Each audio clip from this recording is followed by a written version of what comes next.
好消息，你穿成了超级富二代，身价100亿，身高180，容貌俊朗，是标准的高富帅。坏消息，1个星期之后，末世将会来临，你作为反派将会第一个被主角杀掉。在刚来这个世界的时候，陆羽以为自己从此会衣食无忧，过上香车美女的奢靡生活，却突然觉醒了系统，还是个反派系统。系统告诉他，1个星期之后，末世将会来临，到时候不仅地球的位置将会发生变异，还会有一些人类有见过的怪物出现。而你作为前世欺辱过主角的反派，将会第一个被重生回来的主角报复。这叫人怎么打啊？臭小子，你到底搞什么鬼？电话里传来了老爸陆远明疑惑的声音。没搞什么，你就按我说的做吧，反正也就5天时间。5天？不错，这5天你尽量多囤一些物资，吃的、喝的、穿的，用的都要有。5天之后，也就是20号的上午，你哪儿也不要去，就待在别墅，让李叔和他的部下保护你。记住，食物存的越多越好，最好能吃个3、5年。你小子是不是有事瞒着我？哎呀，你别问了，反正我是你儿子，又不会害你。行，老子就再纵容你一次。说完这句，陆明远挂掉电话，朝身边的中年男人开口道：老李，去吧，照小雨说的办。安排好原主的便宜爹妈，陆羽闭上眼，集中精神看着系统的操作面板。末世大反派系统未激活，激活条件：1. 末世降临前不得透露系统存在及末世消息；2. 末世前不得离开盐城范围。注意，双条件满足，末世后自动激活，反之清除记忆并卸载系统。注2，主角楚风将在末世前重生，提前对付将引发不可估量后果。末世降临剩余时间112小时36分。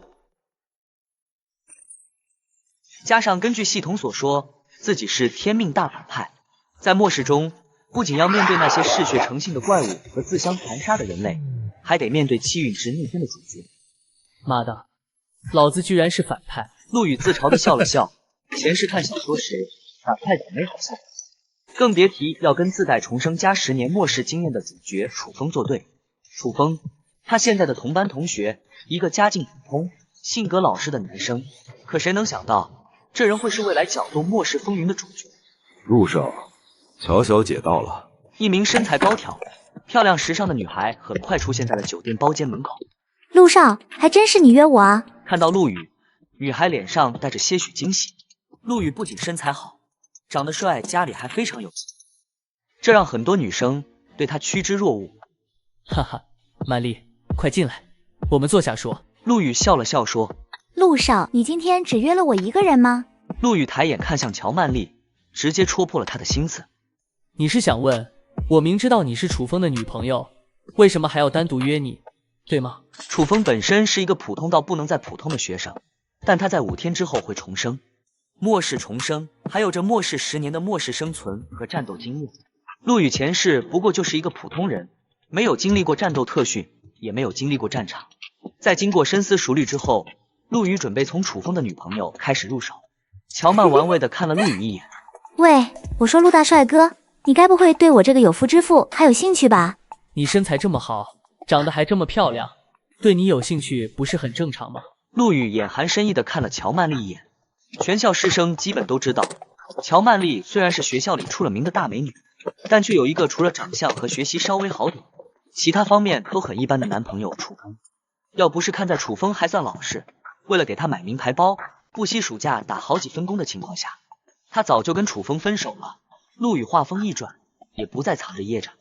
陆羽不急不缓地说：听说你跟大二的严韵关系很不错。虽然乔曼丽是主角楚风的女朋友，这个一点也不假，但在楚风末世的剧情里，真正的第一女主是这个叫严韵的女生，而乔曼丽只是楚风的前女友工具人。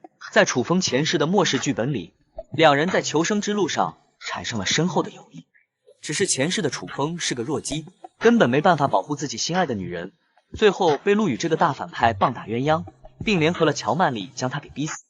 并所以重生回来之后的楚风不仅要找陆羽和乔曼丽报仇，还要保护严韵将他收入后宫，不然楚风不就白重生了。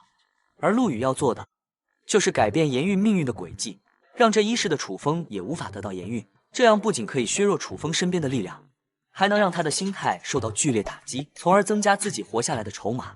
颜韵，原来陆少想约的人是颜韵啊！如何？愿不愿意帮我这个忙？如果你愿意的话，这10万就是你的。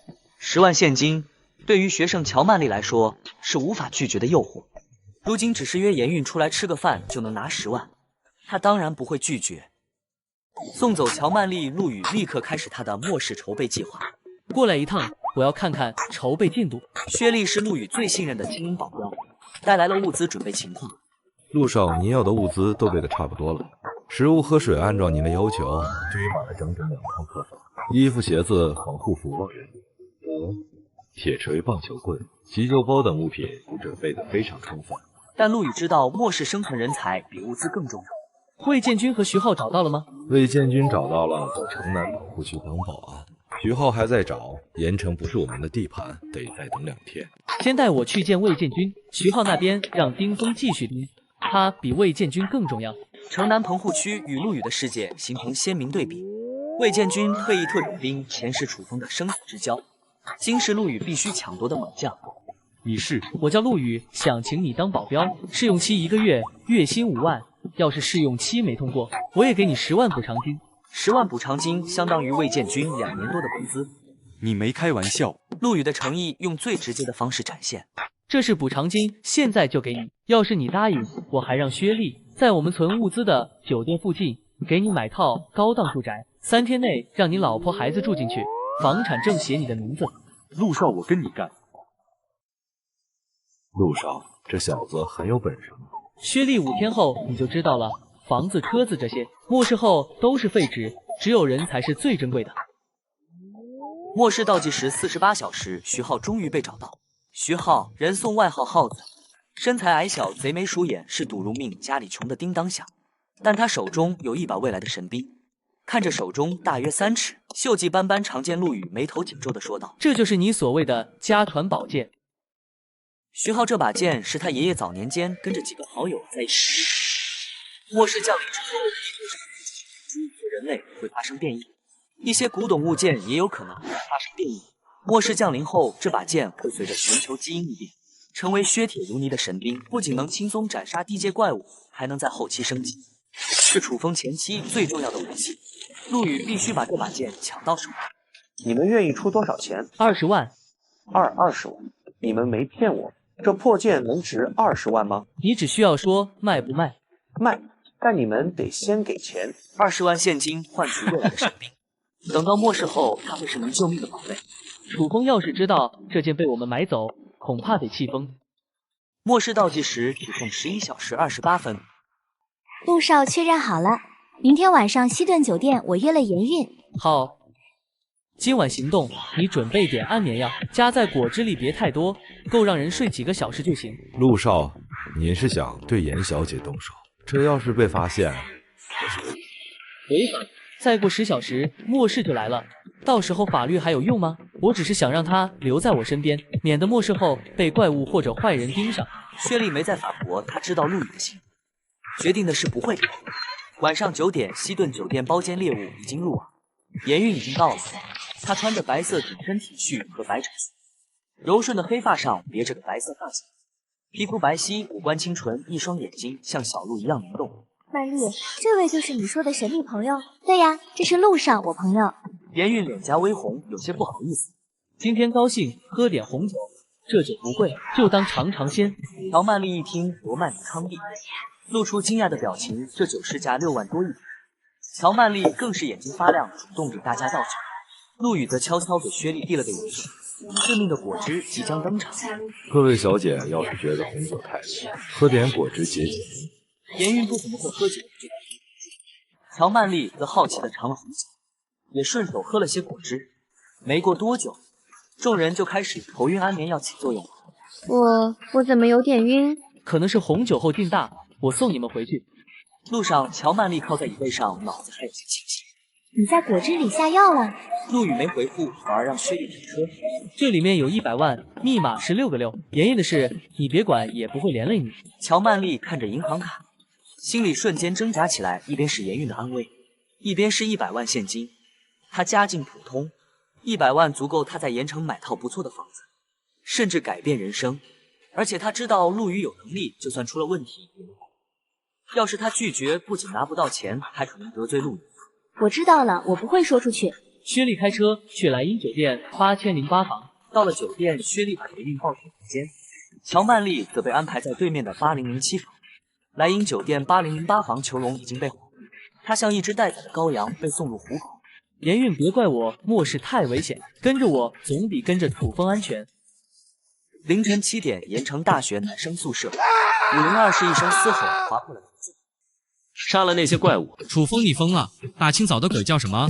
熟悉的宿舍让楚风的狂乱瞬间凝固，还有室友们不耐烦的我重生了，我回到末世前了。手机屏幕上的日期证实了他的猜想，也敲响了倒计时的警报。距离末世降临只剩不到2小时。楚风，你真睡傻了！还重生，还末世。楚风没心思解释，快速穿好衣服冲出宿舍。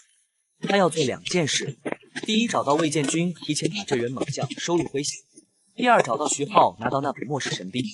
他打车直奔城南棚户区，一路上心跳的飞快。楚风脑海里全是前世的画面：魏建军如何救他，那把古剑如何帮他斩杀怪物。这一世有了前世的记忆，他一定能比前世更强。到了棚户区，楚风飞奔到4楼，用力敲着魏建军的房门，可敲了半天没人应答。别敲了，这家前2天就搬家了，听说被个有钱人请去当保镖了。搬家了，被有钱人请走了，怎么会这样？前世魏建军明明一直在这儿待到末世降临的。没时间细想，楚风又打车赶往城南小镇。他踹开徐浩的房门，一把抓住徐浩的衣领，怒吼道：“你的剑呢？那把家传宝剑呢？”剑2天前被个富二代买走了，给了我20万。被买走了。楚风松开手，后退一步，脑子里一片空白。猛将没了，神兵也没了，这跟他前世的轨迹完全不一样。难道有其他人也知道末世？他看了眼手机，时间已经是8点50分，末世只剩10分钟了。而此时，莱茵酒店8008房，严韵悠悠转醒，头痛欲裂。他睁开眼，看到陌生的酒店房间，立马坐起身，掀开被子，发现自己的衣服完好无损，心里稍微松了口气。就在这时，他看到了坐在窗边的陆羽，男人穿着西装，正看着窗外，阳光洒在他身上，勾勒出挺拔的身影，声音带着愤怒和惊慌：“你是谁？我怎么会在这里？你对我做了什么？”陈宇转过身，看着惊慌失措的严韵，平静地说：“我是陆羽，你现在很安全，还有10分钟，你就知道我为什么这么做了。”你胡说什么？我要走。就在这时，一声巨响，炸雷响彻天。酒店的窗户玻璃都在震动，外面的天空瞬间暗了下来，隐约能听到远处传来的尖叫声。严韵吓得尖叫起来，陆羽却嘴角上扬，脑海里响起系统的提示音：叮，末世降临，系统激活条件检测中。叮，检测完成。1. 未透露系统与末世消息，达成。2. 末世前未离开盐城，达成。叮，末世大反派系统正式激活。叮，恭喜宿主获得反派大礼包1份，自动开启。叮，获得反派专属技能。反派之眼可查看目标属性与弱点。反派之心免疫低级精神干扰，冷静分析战局。反派光环削弱，半径10米内永绝气运。叮，人物属性面板已开启，宿主可随时查看。陆羽感受着体内涌动的力量，看了眼窗外混乱的景象，笑着说：“严韵，欢迎来到末世。”在陆羽系统激活的同时，大学教室内，这是什么情况？卧槽，不会吧？真的世界末日了！你电话怎么没有信号了？我的也是信号中断了。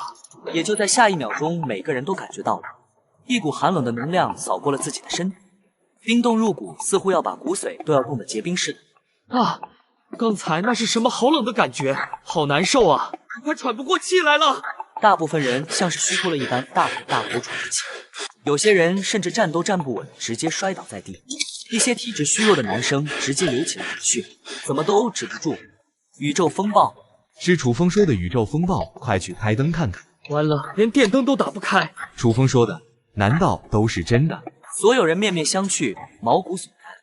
就在众人有些不知所措的时候，窗外突然升起了一大片浓雾，白茫茫的一片，伸手不见五指。过了不到5秒钟，嘈杂声响了起来，我操，这是啊！怪物，怪物，你别过来，你别过来！随着浓雾的升起，地球所有动植物开始以肉眼可见的速度疯狂生长，无数诡异的身影出现在人类的视线。紧接着，教室外就传来惊呼声与呼救声，还不等众人反应，一声惨叫突然传入众人的耳朵。众人循声望去，一名身材瘦小的女同学突然半跪在了过道上。这名女同学名叫徐瑶，是班上的美术课代表，也算是挺可爱的一个女孩。但此时的她双手捂着自己的脸，秀发变得凌乱不堪，红到发黑的血管充斥在她的手臂上，身体似乎在承受莫大的痛苦，不停地颤抖着。徐瑶，徐瑶，你怎么了？你不要吓我啊！奈何下一秒，徐瑶抬起头，一张狰狞恐怖的脸出现在了众人眼中。她眼窝和脸颊深陷瞳孔，变成了灰白色，上面遍布血丝，脸上和嘴角还带着血丝和脓水，同时还伴随着一声声怪物般的嚎叫。是的，她变成了丧尸。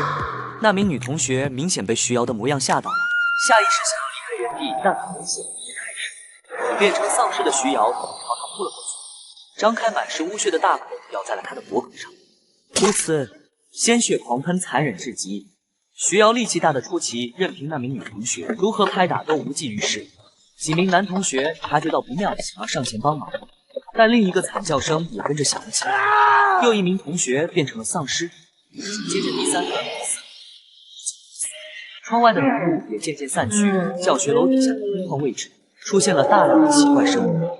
这是一群通体绿色、浑身长满细小鳞片、拖着一条长长尾巴的蜥蜴人。但它们不仅看起来狰狞可怕，数量也是夸张的离谱，三五成群，密密麻麻，也受独有的束缚，四处乱转，快速搜索着自己的猎物。这是一种人类没有见过的生物，因为不了解，所以人们看到它们第一时间感到了恐惧。看着这些突然出现的外有大量蜥蜴人捕杀人类，内有部分人类变成死尸，整个世界瞬间恐惧、惊慌弥漫在每个人的心头。他们还能活多久？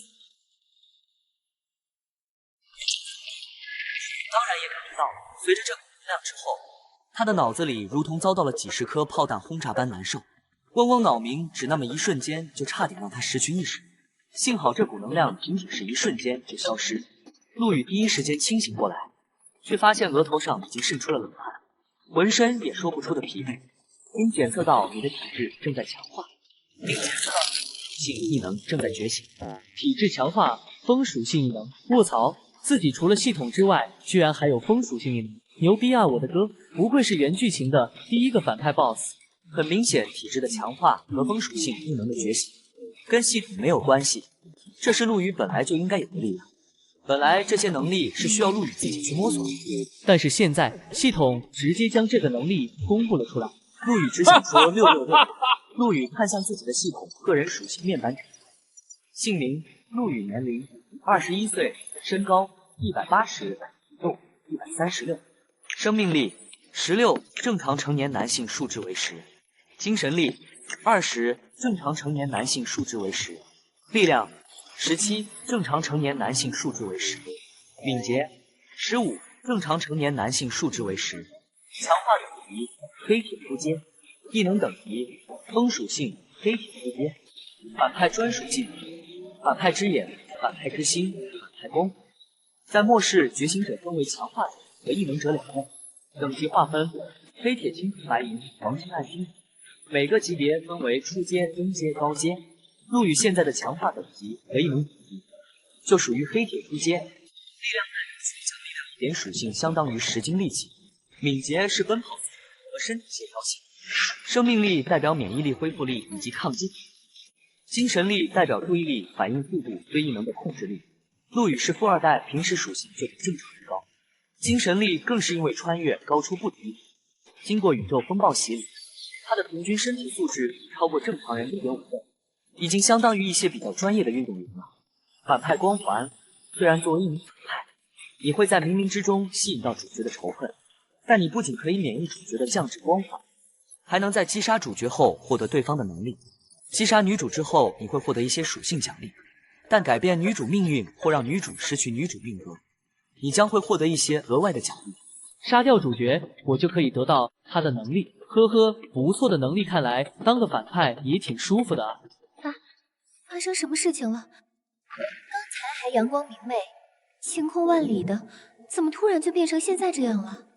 雷声之后直接就起雾，手机没有信号，然后直接就断电了，就连报警电话都打不出去。开什么玩笑？自己明明记得手机刚才还有42%的电啊，怎么突然就关机了？而且刚才那股冰冷的感觉，让整个人变得异常疲惫。世界末日？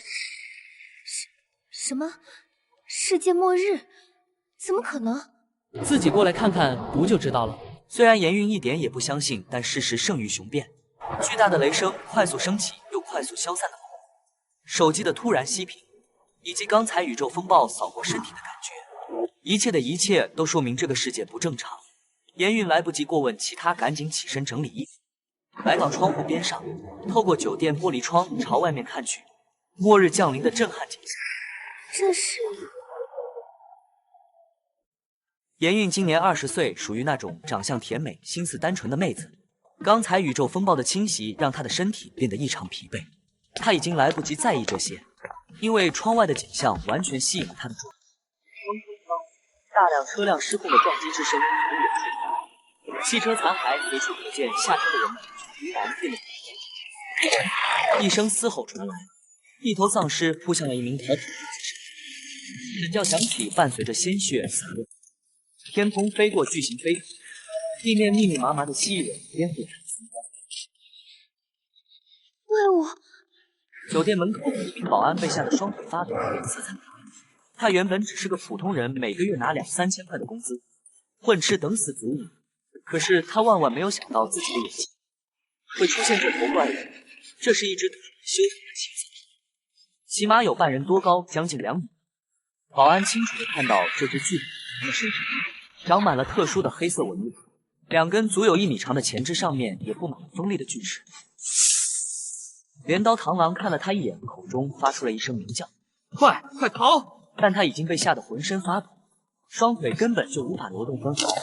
在绝对的力量面前，普通人连逃跑的勇气都没有。巨大的螳螂似乎感受到对方生命还没有消失，一口咬向了保安的脖颈。锋利的牙齿咬合力极其惊人，保安还没有反应过来，头部就与自己的身体分了家。另外几只镰刀螳螂见状，一拥而上扑了过去。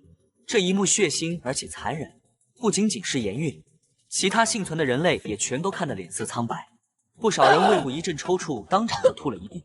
在酒店楼下被吞噬的不仅仅是这名保安，还有街上的行人和情侣也去超市买菜的大一样。这些怪物也不知道从哪里来，几个呼吸间就多达数十只。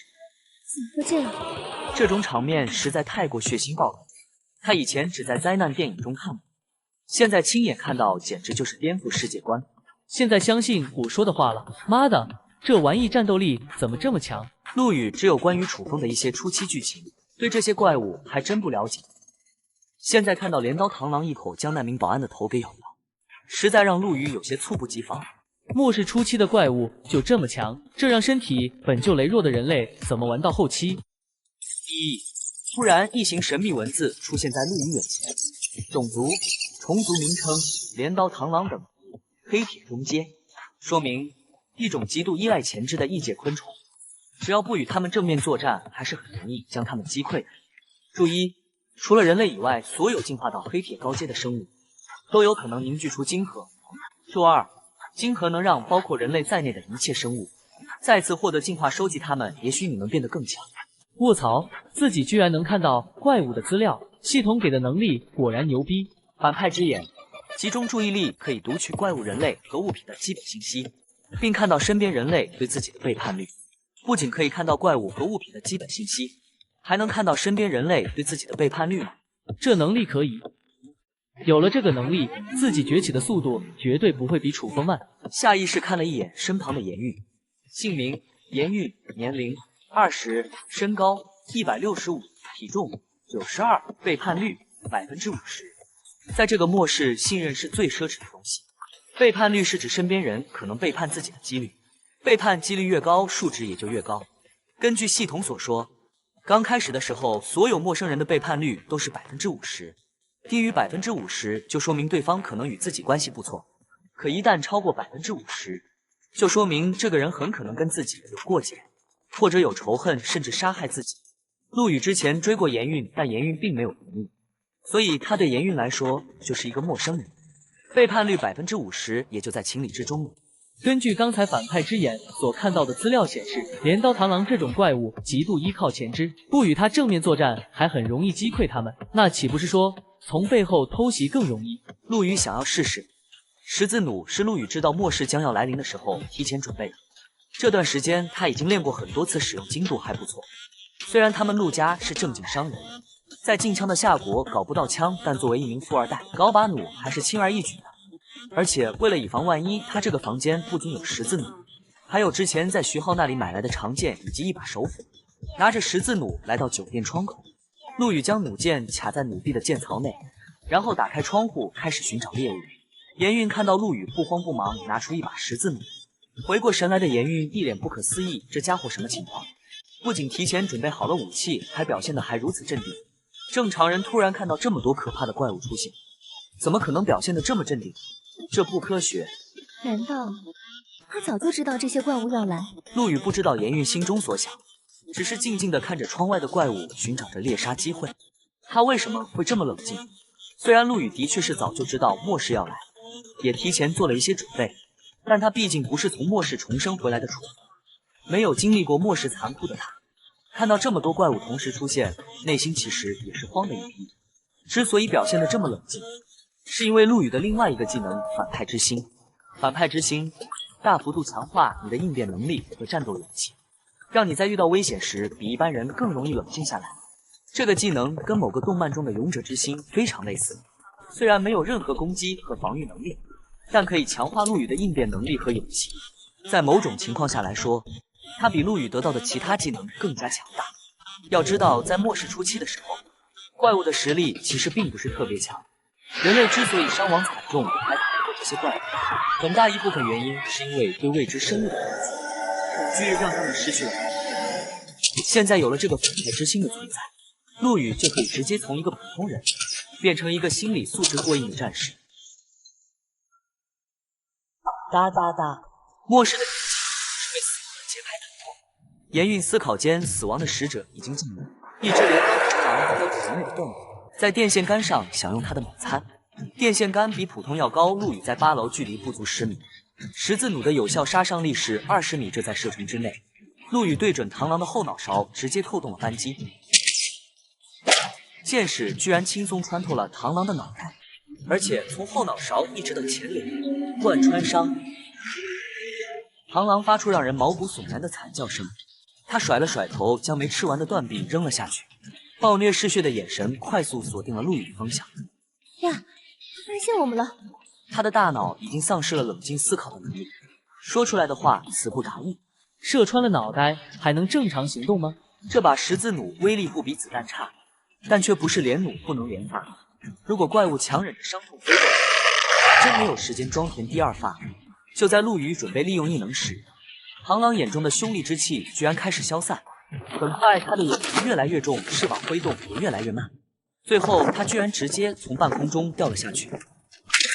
2米长的身躯在水泥地上发出凄厉的闷响。死了，果然从背后偷袭是有效啊！反派之眼诚不欺我。地面无数的蜥蜴人发现了坠落的螳螂，他们前赴后继地朝着镰刀螳螂扑了过来。蜥蜴人的咬合力也是不弱，快将螳螂分尸，鲜血内脏流了一地。不到1分钟，螳螂就被啃得只剩下一对坚硬的锯齿镰刀，半颗插了陆羽箭矢的脑袋滚到了一旁。吃掉螳螂的几只蜥蜴人，身上绿色鳞片的光泽明显比之前要鲜艳了2分。进化，这些怪物不仅要猎杀人类，还会吞噬同类。吞噬了同类，就算没有晶核，它们也会发生进化，只是这个进化没有直接吞噬晶核来得快而已。察觉到这一点，陆羽赶紧关上窗户，将十字弩放回去之后，顺手从沙发底下拿出了长剑，仔细打量了一眼这柄长剑，一行字顿时出现在陆羽的视线：觉醒完成度91%、92%、93%。看来徐浩那个小子并没有骗我，这破玩意真的是一把神兵利器。觉醒完成，再次扫了一眼完整的属性出现在眼前。武器类型：剑，武器名称：青钢剑，武器品阶：飞铁，能量值10分之0。此剑乃是传说中三国时期曹操使用的佩剑，宇宙风暴扫过地球特殊物品，会被赋予神奇的能力。啥玩意？青钢剑？看到这把剑的说明，陆羽整个人都懵逼了。虽然对于青钢剑大部分人都不陌生，但熟知历史的陆羽非常清楚，青钢剑是《三国演义》小说里面的武器，是作者为了凸显赵云的神勇刻意杜撰出来的武器。真实的历史里，这把剑很可能都是虚构的。可是现在，自己不仅有青钢剑，还是花了20万从一个叫徐浩的小混混手里买来的。你敢信？不过陆羽也来不及在意这个，现在末世都已经降临了，谁还会去在意历史的真假？摇了摇头，不再乱想。陆羽将目光集中在了武器品阶这一型属性上。青钢剑只是黑铁级武器吗？在末世，武器跟人的等级一样，分为黑铁、青铜、白银这些品阶，唯一的区别是武器没有初阶、中阶、高阶之分。黑铁就是黑铁，白银就是白银。可是按照剧情设定来讲，这把剑不应该很牛逼吗？怎么才黑铁级？好吧，武器品阶后面那个0:10能量值，足以说明这把剑是可以升级的。至于怎么升级，上面确实没有标注。不过陆羽就是乱猜也能猜到。根据他的经验判断，武器想要升级，是进行打斗，要么是击杀怪物获得能量，要么是用之前系统提到过的晶核。反正这玩意不可能平白无故就变成神器。想到这里，陆羽心中有了打算。你要去哪？虽然两人之前的关系有些尴尬，但外面踩雷的末日景象让他根本没空去在意这个。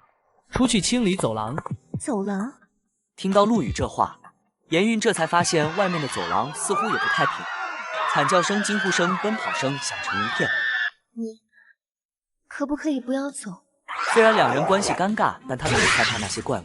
如今外面这么乱，电话又直接黑屏，他无法报警的情况下，能依靠的人只有陆羽。不要走，呵呵，你叫我一声老公，我就不走。叫你老公？不可能。虽然昨晚陆羽没有对自己做什么，但两人的关系很普通，这情况下让自己叫他老公，想都别想。不叫算了。你……门外一阵嘈杂声传来，我头好，救救我！老公救我，快救救我！你说过要保护我一辈子的。贴着围墙从一间客房的窗户爬了进来，一对在房间熟睡的情侣顿时就被吓懵逼了。男人第一时间反应了过来，就发现不对劲，因为窗外居然全是怪物。察觉到这一点的他，没有丝毫犹豫，抓起衣服就往外跑。女人抓住了男人的裤腿，想要求救，却没想到自己男朋友想也不想，一脚就踹到了她的脸上。保护你妈滚！男人似乎被那些怪物吓傻，这个时候哪里还能保持自己的理智？女人是什么？命都没了，还要什么爱情？保住自己的小命才是最重要的。所以男人连续几脚将女人踹翻，挣脱对方的束缚，头也不回地跑出了大门。而那个女生则被2只蜥蜴人扑倒，房间很快就传来了她的陆羽，我求求你别走好吗？我害怕。听到门外的声音，严韵快被吓哭了。在学校的时候，陆羽的确曾经追过她。陆羽来这所大学也是因为他寒假的时候去魔都旅游，被陆羽给看上了。但他对陆羽这种纨绔子弟一点也不感冒，所以面对陆羽的追求，他是10000个不愿意。只是他做梦也没想到陆羽会在昨天晚上买通乔曼丽将自己带到这里来。对此时他非常疑惑，现在害怕代替了疑惑。害怕？听到严韵的话，陆羽不由笑了笑。有什么好怕的？这些怪物的力量又不强，是破不开酒店窗户的。可我还是害怕。外面的情况那么恐怖，哪个女人能够顶得住？如果陆羽一去不复返，那自己接下来该怎么办？他不敢想，所以这个时候什么都不重要，稳住陆羽留下来才是最重要的。呵呵，严韵啊严韵。看到严韵如此紧张害怕，陆羽忍不住笑了笑。这个时候只有害怕是没用的，想要活下去就必须要坚强起来。不过有些事情我有必要跟你讲清楚。说着，陆羽坐回到了床边，目光盯着严韵。趁着现在这里还算安全说吧，你有没有什么问题想要问我的？严韵毕竟有女主属性，不会像其他女人一样只知道哭喊。看到外面的街道越来越混乱，他强迫自己冷静了下来，也没有太多扭捏，直接问出了心中的疑惑。你是不是知道这些怪物要来？知道一些。怎么知道的？我觉醒了一个预知能力。预知能力？有这种能力？2米长的螳螂都有了，还有什么是不可能的？好吧，那我想知道这些怪物是从哪里来的？真的会让这个世界变成末日吗？他们是从哪里来的？这个我也不知道，但我可以确定，这真的会是末日。得到陆羽肯定的回答，严韵心中莫名的有些伤感，但还是继续问道：末日跟你带我来酒店有什么关系？刚才那股冰冷的感觉，你应该感受到了吧？陆羽继续忽悠，不答反问。严韵回想起刚才那冰冷刺骨的感觉，微微点了点头。末世降临之后，人类中有一部分人会觉醒一种甚至几种超自然力量。陆羽开始解释道：我预知到了自己会觉醒这样力量，并且有一定的自保能力，而你以后又会是我的女人，所以为了避免你不死于怪物之口，只能出此下策了。你是为了保护我？听到陆羽这话，严韵不由愣住，心中不相信自己是对方女人这种鬼话，但还是有些许感动，随即脑海中又想到点什么。那你直接告诉我不就行了？为什么要用这种方式？我告诉你，你会相信吗？此话一出，严韵顿时语塞。是啊，对方告诉自己，自己会相信吗？明显不会。自己不喜欢的人突然告诉自己世界末日了，还要带自己来酒店，哪个傻女人才会相信吧？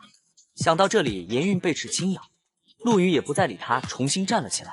你就在房间里待着吧，这里暂时是安全的，我必须要出去一趟。哦，对了，记得不要给除了我以外的人开门。宇宙风暴扫过之后，地球上除了人类之外的大部分生物都得到了好处，变异的变异，变强的变强。人类虽然也得到了好处，但只有一小部分能够成为觉醒者，战斗系觉醒者不会超过10%，甚至还有一部分人类因为饥饿直接变成了丧尸。外面的怪物不算很多，陆羽所在的楼层又是酒店的8楼，地面的人群足以满足这些怪物的猎杀需求，所以只要将房间窗户关严实一些，这里还算是比较安全的。严韵这个时候十分害怕，需要找个人与他同舟共济，但陆羽告诉他的事情实在太过匪夷所思，让他需要一定的时间来消化，所以这一次在陆羽说出这里是安全之后，他就没有再阻止陆羽的离开。陆少，你没事吧？我没事啊，你们怎么了？听到陆羽的话，两人对视了一眼，随后还是年长的薛丽率先开口道：陆少，你是不是早就知道这些怪物会出现？哦，为什么这么问？你之前让我们准备食物和武器的时候。薛丽神情凝重地将事情的经过讲了一遍。陆羽7天之前就让他们买食物和水，堆满了2个房间，甚至还专门用了1个房间来装了一些武器和大量洗漱用品。当时他们还非常不理解，现在看来，陆羽简直就是高瞻远瞩，未卜先知。是啊，陆少，你就跟我们说实话吧，我和薛丽都很想知道。这件事情以后再说，你们怎么出来了？这个时候待在房间里才是最安全的吧？我们出来当然是为了保护你。保护我？当然，我们来盐城的时候，陆总可是叮嘱过我们，一定要保护好你的安全。可现在外面这么多怪物，你们也来保护我，不怕死吗？保镖是我们的职业，怕死也不干这个了。呵呵，你们倒是有职业道德。他们2人是陆明远培养起来的自己人，跟陆羽说话倒是没有太多生疏感。至于他们的话能不能信，这个陆羽倒是一点也不担心他有反派之言。可以看到身边人背叛自己的几率。根据刚才的观察，2人的背叛率一个在22%，一个在26%，这个几率可以说已经非常不错了。只要不出现大的利益冲突，2人应该是不会背叛自己的。不得不说，当反派就是这点好，就连身边忠诚的部下，开局也比主角要多。摇了摇头，不再乱想。陆羽看了一眼对面8007房间门开着，但里面已经空无一人。我那个美女同学呢？怪物出现之前，我问过前台，好像8点的时候他就走了，说是要回去上课。听到这个结果，陆羽倒是没有太多意外。乔曼丽这个女人是怕自己连累到她，所以醒了之后就直接回学校了。不过也正是因为这个原因，让她错过了一个在末世初期非常安全的避难所。陆羽所在的位置不仅楼层高，而且住店的客人非常少，这层楼一半的房间都被他花钱给包了下来。而学校那边人多嘴杂，不仅变丧尸的人会多，食物消耗也是个非常恐怖的数字。在那种地方，存活率会比一般的地方最少低上1半。看来只能祝她好运了。这个女人虽然长得不错，也很有利用价值，但她已经走了，陆羽也没有任何办法。接下来，陆羽跟2人又聊了2句，让他们待在房间里，不要出来，也不要给其他人开门。起初两人还不愿意，觉得3个人在一起是最安全的，但陆羽有自己的打算，所以两人只能无奈地回了房间。看到两人房间门关闭，陆羽深吸了一口气，将青钢剑拔了出来。剑鞘和剑身依然是锈迹斑斑，但剑身比之前多了一丝若有若无的黑色光泽。这玩意真的能砍死怪物，不过它有风属性异能，倒也不是特别害怕翻车。随意扫了一眼周围走廊，现在空无一人，散落的衣服以及几间打开的房门，显示着这层楼曾经发生过一些什么。本来这个时候的确待在房间里面最安全，但陆羽没有忘记自己有个敌人叫楚风，是从末世10年之后回来的。如果自己不快速成长起来，根本不可能是他的对手。所以我才决定第一时间出来增加自己的实战经验。末世的第一场狩猎即将开始，在陆羽准备磨练自己的时候，另外一边，盐城大学某小卖部，砰！楚风手持消防斧，一斧头将变成丧尸的小卖部老板爆死，一斧爆头干净利落，然后一脚将其踹飞了出去。他的动作干净利落，在踹飞丧尸的同时，顺手关上了卷帘门，哗！呼，这样一来，这个小卖部就是我的了。楚风活动了一下胳膊，将消防斧放到了一边凳子上，喃喃自语地说道：“消防斧是末世主角初期的必备神器，唾手可得，而且威力不俗。由于他之前去找魏建军和徐浩，将重生的2个小时都给浪费掉了，所以想要获得生存物资，就只能用霸占的方式。在回学校拿了一把消防斧之后，就直奔这里了。也还好，末世降临的时候是上课时间，这个小卖部除了老板之外，就只有2名女同学，不然他想占领这里，恐怕没这么容易。童晓，你怎么了？”楚风转头看到另外一名女同学正躺在地上，身体在不停地抽搐着。他快步走了过去，对这名女生进行了一些简单的检查。她除了发高烧之外，手臂上还有一道鲜血直流的抓痕，深可见骨，狰狞恐怖。她被丧尸抓伤了。丧尸？有黑马尾女孩明显没有反应过来，一脸惊愕地看着楚风。你是说刚才小卖部的老板是丧尸？电影里面的那种？不错。那童晓他被丧尸抓伤了，自然也会变成丧尸。楚风声音平静，单方面宣判了这名女生的死刑。在末世，人类不仅要面对那些变异的怪物，还得要面对变成丧尸的同类。相比于其他凶悍嗜血的异界怪物，丧尸的危险性其实要更大一些，因为他们跟人类是同类，他们身上携带的病毒对人类有巨大的杀伤力。一旦被抓伤或者咬伤，在这医疗条件有限的末世，是很难存活的，最少在末世初期的时候是这么回事。不会的，只是被抓伤手臂，怎么可能变成丧尸？听说自己的好友要变成丧尸，有黑马尾女生脸色都变了，根本不相信这个事实。信不信随你。末世初期人类的思想还没有从和平社会的舒适生活圈走出来，接受不了现实是很正常的。不过楚风也没有着急，因为凭借他在末世生活的经验，完全可以在对方变丧尸的瞬间将其干掉。至于会不会不忍心或者下不了手，那倒是不可能。他经历过10年的末世，见识过无数末世的残酷和人性的丑恶。别说一个快变成丧尸的人类，就算是一个正常人，只要对他造成威胁，他也会没有任何心理负担的将他干掉。想到这里，楚风深吸了一口气，也没在意2个女人，而是在快速思考下一步计划。现在自己以小卖部为据点，暂时是不缺食物了，那么接下来就得收2个小弟，为之后的求生之路做准备了。咦，收小弟？一想到收小弟，楚风的脑海中突然闪过一道英俊帅气的高大身影，紧接着一个尘封的记忆随之浮现。陆羽、严韵，我怎么把这2个人给忘了？楚风突然拽紧了拳头，眼中迸发出强烈的杀意。重活一世变强固然重要，但弥补遗憾也是非常重要的一环。前世的他跟着陆羽一起求生，找到一处安全的地方之后，陆羽凭借自己觉醒的天气成为了一个基地的老大。但随着时间的推移，人性的恶渐渐开始滋生。为了得到严韵，陆羽千方百计的想要将他弄死。是严韵为了让他活下来，不惜利用自己的身体跟陆羽谈条件。结果楚风在严韵的庇护之下，而严韵见楚风安全离开后，为了不让陆羽得到他，直接从楼上跳了下来，结束了自己的生命。当时亲眼目睹了这一幕的楚风简直痛不欲生，那种撕心裂肺的感觉，到现在他都还记得。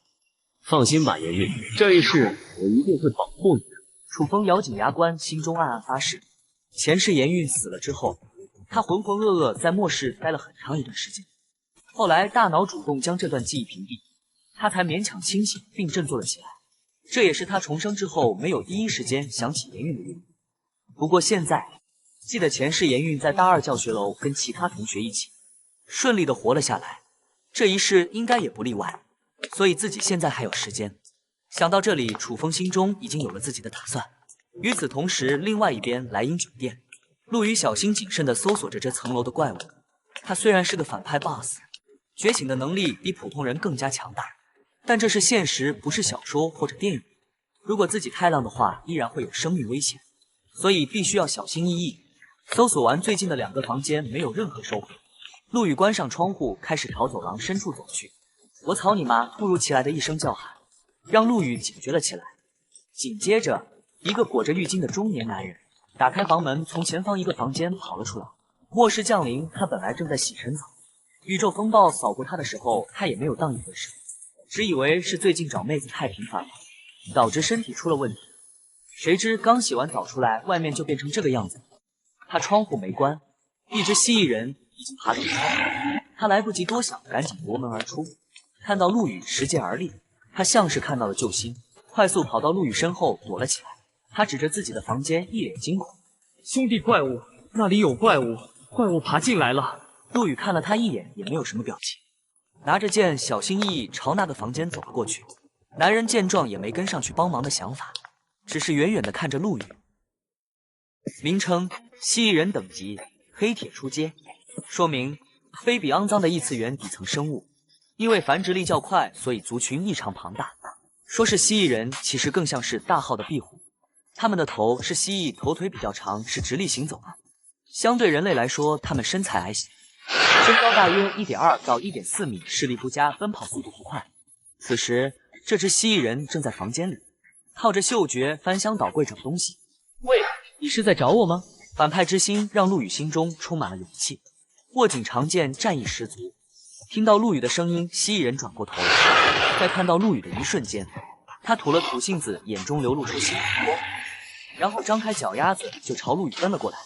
他们因为身高的原因，奔跑速度只比正常人走路稍微快那么一点，力量也不大。只要能够克服对未知生物的恐惧，其实是很容易对付他们的，就像现在的陆羽一样。来吧，唰，直接后退半步，手中长剑一个上撩，蜥蜴人躲避不及，被这一剑砍伤，嫣红的鲜血带着泪水喷涌而出。陆羽见状有些意外，却没有太多犹豫，乘胜追击迎了上去。他虽然没有什么战斗经验，但17点的力量和15点的敏捷，让他有了比常人更强的战斗力。唰，又是一记横斩，青钢剑带着凄厉无比的气势朝对方脖颈斩去。蜥蜴人因为受伤根本来不及躲闪，噗，一刀两断，站立在原地的身体也跟着缓缓倒下。就这，看着地上头手分离的尸体，陆羽不由愣住。这怪物这么菜吗？居然被自己轻松斩首。如果蜥蜴人都是这种程度，那自己还怕个毛啊！陆羽有些惊讶，因为他看见蜥蜴人失去了生命特征的尸体上，出现了一层淡淡的黑色光晕。黑色光晕与陆羽剑身的黑色光泽相呼应，然后似乎被什么东西牵引一样，飞到了青钢剑上，与之融为了一体。尸体身上的黑色光晕消失不见，青钢剑剑身的黑色光泽不知道是不是错觉，好像比之前更加鲜艳了2分。陆羽看了一眼青钢剑的资料，武器品阶黑铁，能量值1/10。按照系统所说，黑铁高阶的怪物就有可能会产生晶核。这只蜥蜴人是黑铁出阶，明显是没有晶核的，但他却能给青钢剑补充能量。只要杀怪就能提升武器品阶，呵呵，可以。剑一般情况下分为3种：软剑、半软剑、硬剑。软剑是电视中武林高手用的剑，一般是藏于腰间，必要的时候用来对敌，普通人很难使用。半软剑既不是高手用的，也不是普通人用的，他们大部分是用来表演的。而陆羽这把青钢剑明显属于第3种，硬剑。硬剑就是古代那些将军或者士兵打仗用的剑。青钢剑剑身较宽，质量偏重。本来陆羽觉得自己这把青钢剑虽然已经觉醒了，但上面这么多铁锈，杀伤力肯定不会太强。而且蜥蜴人背上还有一些细小的鳞甲，防御力看起来也不算特别弱。自己与他对决的结果应该是自己用这把厚重的剑将这只蜥蜴人乱箭砸死，但他怎么也想不到这把剑居然这么锋利，伤到蜥蜴人之后，一剑就将他斩成了两半，而且上面的锈迹好像掉了一些。袖剑觉醒杀戮升级之路正式开启，难道上面的锈迹是可以清理掉的？想到这里，陆羽没有犹豫，将青钢剑快速往旁边墙上一拍，锵！一声金属脆响之后，上面铁锈纷纷掉落地面，刻着青钢二字崭新无比的青黑色剑身立刻呈现了出来。紧接着，一道古朴的金色纹路一闪即逝。好剑，这样焕然一新的长剑才配得上神兵二字吗？不枉自己之前费尽心思去寻找徐浩。小兄弟牛逼啊，居然2剑就把这怪物给杀了。兄弟，你这是练过的吧？陆羽看了他一眼，没有回答他的问题。兄弟，我叫刘健，你叫什么名字？陆羽依然没有理他，直接出门开始调查其他房间的情况。对于这些陌生人，他没什么兴趣，更没有兴趣跟这些陌生人组队求生。他现在最在意的事情就是提升自己的实力。如今8楼这个楼层高度注定上来的怪物不会多，所以这是一个很好的锻炼机会。看到陆羽一言不发，刘健的脸有些挂不住了。等陆羽走远，他的脸色立刻就黑了下来。不就是有把破武器吗？装什么装？给老子一把武器，老子照样能弄死这些怪物。话没说完，楼下街道传来几声惨叫，吓得他赶紧跑进自己的房间，关上了房门。陆羽没有理他，继续搜索着这层楼的怪物。房门开着的房间，大部分窗户是打开的，偶尔会有1-2只蜥蜴人爬上来。陆羽没有二话，直接冲上去跟他们肉搏。凭借着超越普通人的身体素质和手中锋利的青钢剑，很顺利将他们给斩杀掉。1只2只，武器品阶黑铁，能量值2/10，武器品阶黑铁，能量值3/10。青钢剑也在快速的吸收着这些怪物的能量。经过一系列的战斗，陆羽发现这些蜥蜴人并没有之前想的那么不堪。他们虽然只有动物的本能，没有智商的同时，动作也不是很快，但背后鳞片的防御力却非常强。哪怕是自己手中的青钢剑，也只能勉强将其破开，根本无法做到一剑将其斩杀。他们的弱点在腹部和脖子上，只有攻击这2个地方才能起到意想不到的效果。之前陆羽能2剑干掉1只，也只是碰巧打在了他的弱点上而已。摇了摇头，不再乱想。陆羽干掉面前1只蜥蜴人之后，立刻把窗户关了起来。这样做能够避免血腥味太重，吸引到其他怪物。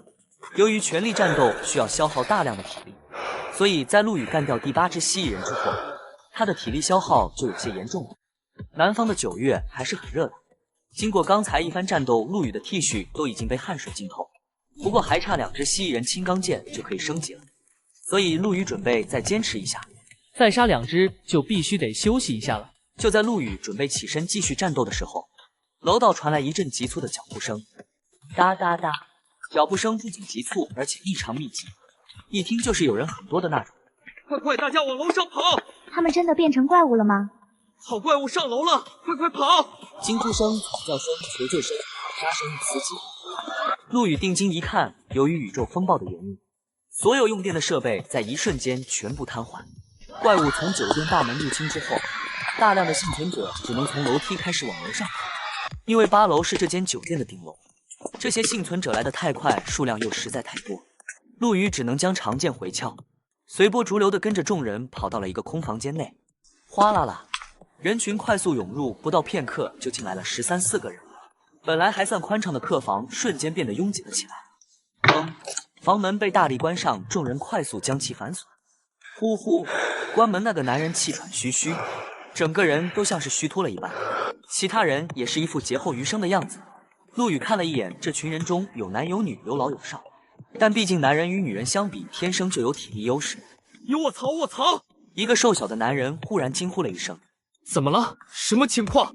其他人也被他的叫声弄得异常紧张，顺着他指的方向看去，哎，这是尸体，怪物的尸体！卧槽，太厉害了！谁干的啊？这是2具带着鲜血的蜥蜴人尸体，静静地躺在墙角、窗帘下方。看到这一幕，众人吓了一跳。在发现这些怪物已经死掉之后，紧张的情绪不由放松了一些。不过随即他们就发现了一些问题：这些怪物才出现多少时间光是与这些怪物战斗就需要莫大的勇气。此时居然有人能够杀掉他们，大部分人似乎都想到了这点，开始快速地搜索着房间里可能存在的高手。于老大，当他们的目光对其他人一一扫过的时候，一个瘦高的年轻人突然惊呼了一声。看到招呼自己的年轻人，陆羽也是意外。石磊，老大，你怎么在这里？不管是都市文还是末世文，里面总是会有一些反派富二代，而这些反派富二代身边，也总会都有几个帮富二代办事的狗腿子小弟。石磊就是陆羽的狗腿子小弟之一。看到陆羽也在这个房间，石磊非常惊讶，因为现在正是大学的上课时间，陆羽就不应该出现在这里。我还想问你呢。陆羽不答反问。今天没待在学校？没有，我本来准备今天请假陪女朋友的，没想到外面突然出现了那么多怪物。石磊说到这个就十分的无语，他昨晚就跟女朋友来了酒店，本来准备今天跟女朋友在外面好好逛逛，却突然发现外面变了天，刚走到酒店大门口就被怪物给逼了回来。呵呵，你运气真不好。可不是嘛，石磊附和道。说完将旁边一个长相还算不错的女孩拉了过来。对了，老大，我给你介绍一下，这是我女朋友何丽，这是我之前跟你说过老大陆少。陆少。何丽被怪物吓得不轻，听到石磊的介绍之后才勉强回过神来。陆羽微微点了点头，看了对方一眼就没有再过问。虽然这个何丽长得还行，但跟乔曼丽和严韵的外貌一比，完全不在一个级别。如果女人的身材、颜值、气质综合评分是100分的话，严韵和乔曼丽都应该是属于素颜90分以上的极品美女，而这个何丽化完妆最多也就80分。这些怪物到底是从哪里来的？太可怕了，真是太可怕了！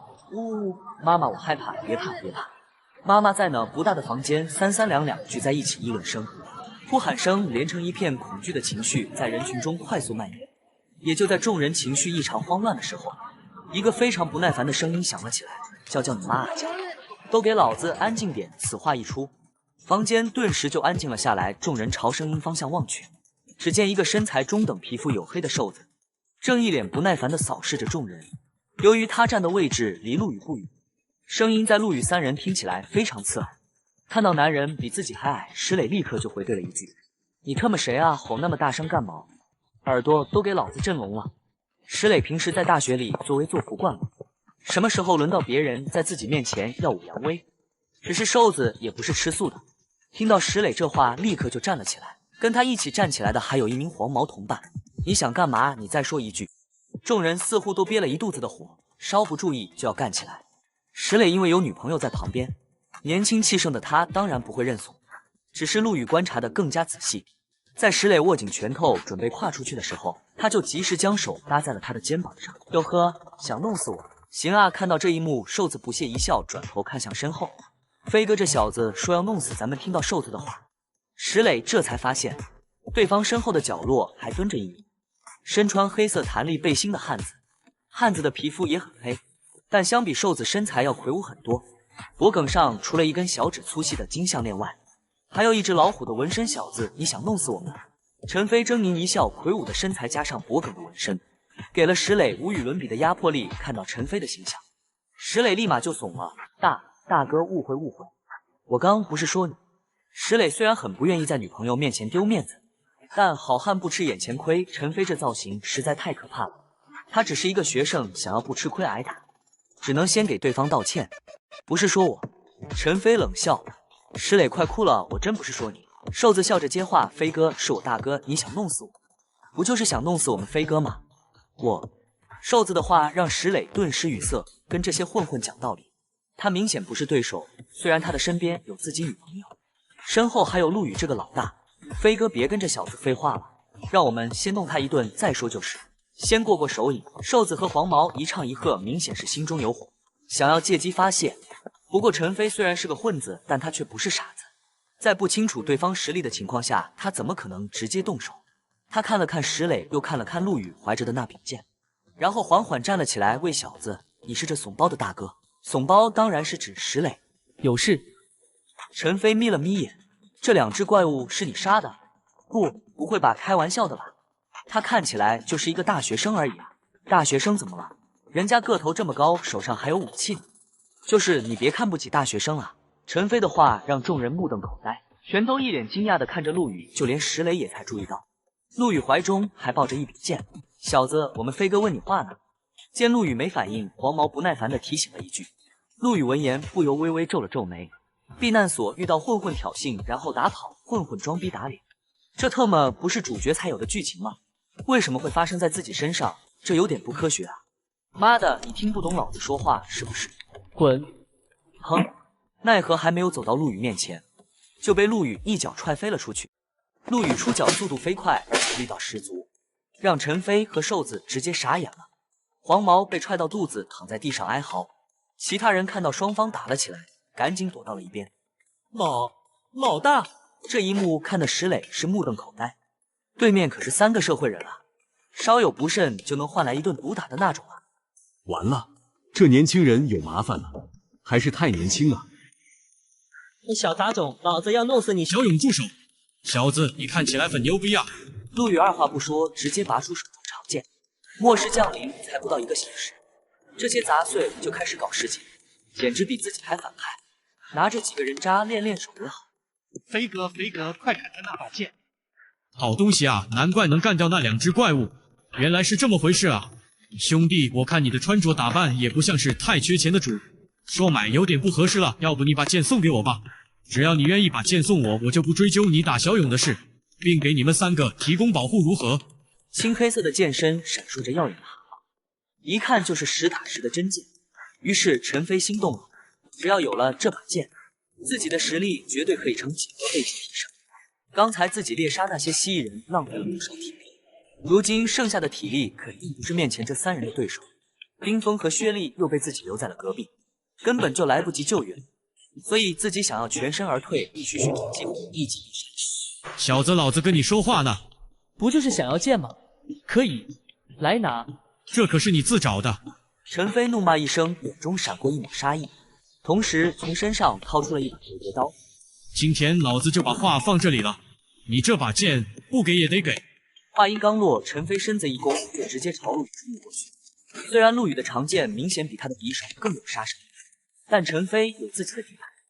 他早就注意陆羽身上的 T 恤已经被汗水浸透，加上那微微气喘的模样，明显就是体力消耗过大导致的。凭借自己的实力，想要收拾一个体力消耗过大的小兔崽子，难道不是手到擒来？到时候有了那把神兵利器，自己就不会被那些怪物追得像丧家之犬。所以他直接上了。可是他也错了，错的有点离谱。陆羽的体力的确消耗严重，但他又不是纯种战士，需要跟人打近战吗？不需要。见对方朝自己冲过来，陆羽二话不说，将手中长剑一甩，一道透明的青色刀刃犹如剑气一般从长剑飞出，同一时间飞出的还有一把威力不俗的剑。唰，呼，哗啦啦，突如其来的强风吹得周围人睁不开眼睛。陈飞完全没有料到陆羽会有这一手，面色一变，却是躲闪而击。砰！陈飞身形一滞，瞬间被这股强风打飞了出去，撞在了身后的墙上，手中折叠刀掉落到一旁，身上穿的黑色弹力背心被割开了一道口子，鲜血从伤口喷涌而出，很快染红了他的衣襟。而陆羽却目不转睛地看着他的左手，在他的左手臂上包裹上了一层土黄色的岩石，原来觉醒了土系异能啊！难怪这么有底气。你也觉醒了异能？知道的太迟了。石磊，老大，刚才发生的一切简直太不可思议，这特么是修仙者 VS 变种人吗？过去把他杀了。哦，老大，我没听错吧？你让我把他给杀了？怎么，没听懂吗？不是老大，你让我杀只鸡还行，杀人这种事情违法的啊！违法？呵呵，觉得我刚才用的能力怎么样？异能是一种存在于体内的能量，就像武侠小说中的内力一样，只不过这玩意不是存在于丹田内，而是存在于人体所有的七经八脉。陆羽的风属性异能不仅可以释放火光，还可以将这种风属性能量压缩了之后形成锋刃。用剑只是虚招，目的只是为了看起来更帅，实际上是为只不过他的异能等级还很低，释放锋刃的威力和次数都十分有限。像刚才那种程度的锋刃，最多也就释放5次。而这个陈飞是个土系异能者，但对异能的掌控明显不如陆羽熟练。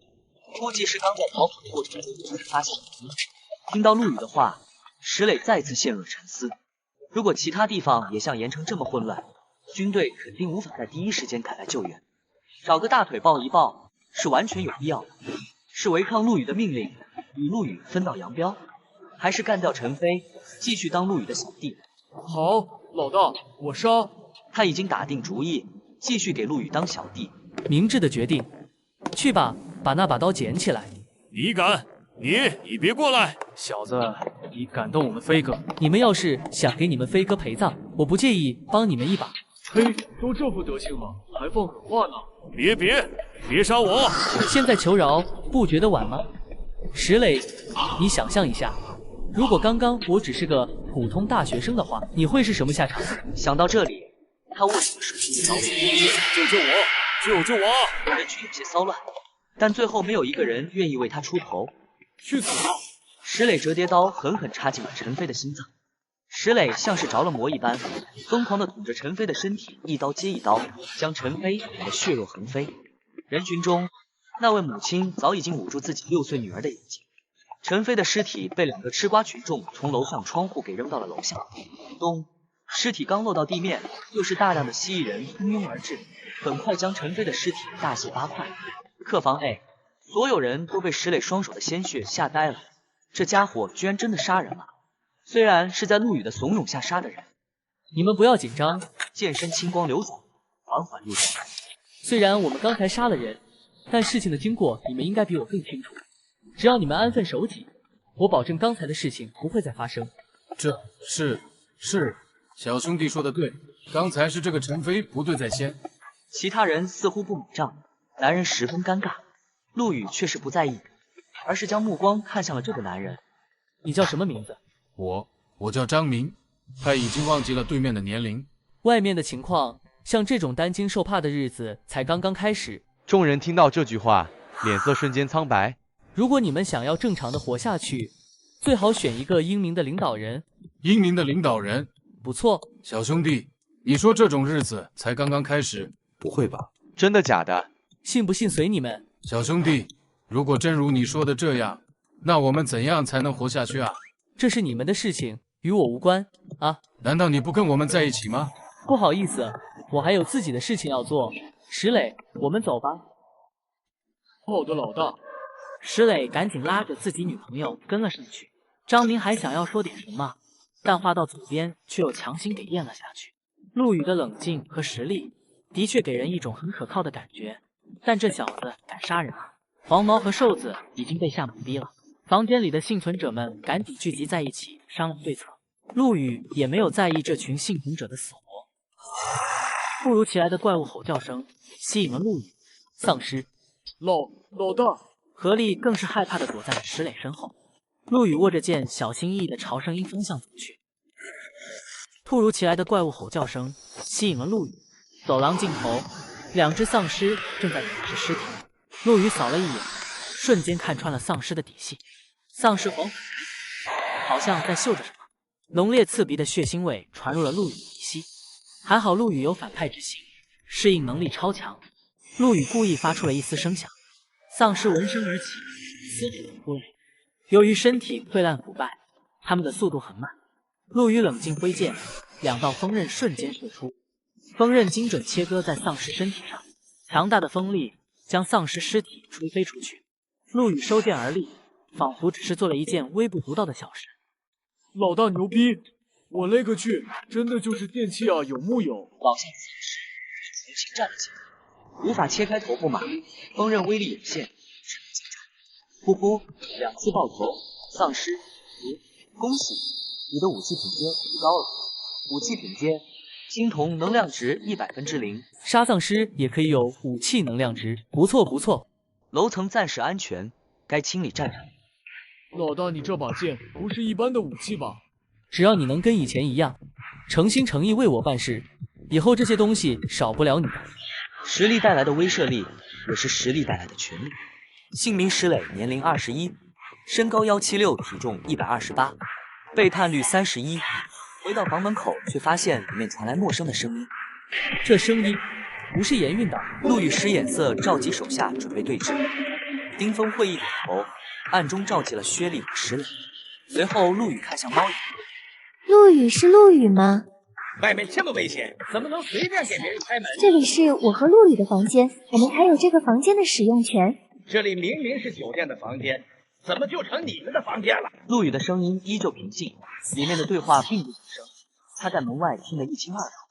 只是盐运对自己还有用，暴力破门也会让之后的事情变得更加麻烦。我没有受伤，不信你们可以开门检查一下。如果受伤了，不用你们说，我自己会走。听到陆羽说出这话，赵经理依然有些不放心。赵经理透过猫眼往外看了看，看到陆羽只有一个人，这才放下了心中的戒。小王，开门！叫小王的年轻人听到赵经理的话，虽然有些不愿意，但也没有任何办法。经理是我的领导，这种思维已经根深蒂固。在末世刚刚降临，人类的三观还没有完全刷新的情况下，就在他打开房门，放下安全锁的一瞬间，陆羽一脚踹在了门上，鲜红的血液很快顺着他的鼻孔流了出来。房间的其他人被这边的情况吓了一跳，砰的一下站了起来。小兔子，你找死！奈何陆羽不是一个人，薛丽和丁峰拿着提前准备好的匕首率先冲了进来。在赵经理台灯还没砸下来的时候，他的手腕就被丁峰抓住。别动！寂静，死一般的寂静，一把匕首的悄然袭来，让赵经理的喝骂声戛然而止。旁边的小王完全没有迟来的时候，丁峰已经一掌在他的胸口。他虽然也算是个成年男性，但陆羽是百年不好的人，身边的保镖全都是有实战能力的，他们打不过主角，难道还打不过这些普通人？好汉不吃眼前亏，赵经理只能乖乖的将台灯放到了旁边鞋柜上。兄弟，有话好说，何必打人呢？走最后的石磊关上房门，看到房间里的人是严玉，不由恍然大悟。难怪觉得这个声音耳熟呢，原来是咱们学校的严大校花啊！咦，等等，老大跟严……老大这么牛逼吗？居然连严韵这个校花都给睡了。陆羽没有理他，走到赵经理面前，看了他一眼。好好说。话音刚落，陆羽突然身子一弓，狠狠一拳砸在了他的小腹。陆羽根本没有任何停留，顺势抓起对方的头发往下一按，照着他肚子就是一记膝杖。赵经理被这一套小连招打得头晕目眩，鼻血长流。你们鸠占鹊巢，还让老子好好说。哎呀，和气生财。看在你们没有给我造成实质性损失的份上，我可以放你们一马。石磊，将这几个家伙扔出去。老大，是扔楼下还是扔走廊啊？你要是能将他们扔楼下去，那就扔吧。听到这些人喋喋不休，陆羽重新将剑拔了出来，要不然你们就全都留下来吧。别动手，我走还不行吗？小王没理别人，迅速打开了房门，逃离了房间。既然小王走了，那我也走吧。那个兄弟，我可以走吧？他本来应该将这些家伙全部，但自己现在体力所剩无几。滚吧！男人闻言如蒙大赦。另外2个人也一边道歉，一边跟了出去。很快，房间内就只剩下2名坐在沙发上的女生。你们不走？不走。本姑娘长这么大了，还怕你们几个男人？这里是我的房间。那又怎么样？现在是法治社会，你还真敢对我动刀子不成？那你呢？不走。唰，一道寒芒闪过，羽人话没说完，声音戛然而止。他惊恐地捂着自己的脖子，看着陆羽，一脸不可思议。噗呲，鲜血从脖梗喷出，喷了他旁边那女人一脸。羽人被喷了一脸血，惊恐地看着倒下的同伴。陆羽出手果断，没有丝毫拖泥带水。之前人多不适合动手，现在就剩2个女人，他也就没有放手。进化为青铜级武器的青钢剑比之前更加锋利。不要说陆羽划破的地方是他的咽喉，就算是他的脖梗，这一剑也能轻松将其斩断。这位女人名叫吴兰，是一个拆迁户，家里有政府拆迁赔的一栋6层小楼，为了搞点外快，就经常找理由破房客的押金。今天她跟自己的朋友一起来超市买东西，谁知刚走到莱茵酒店楼下，就被突然出现的吓，然后就是宇宙风暴，怪物入侵。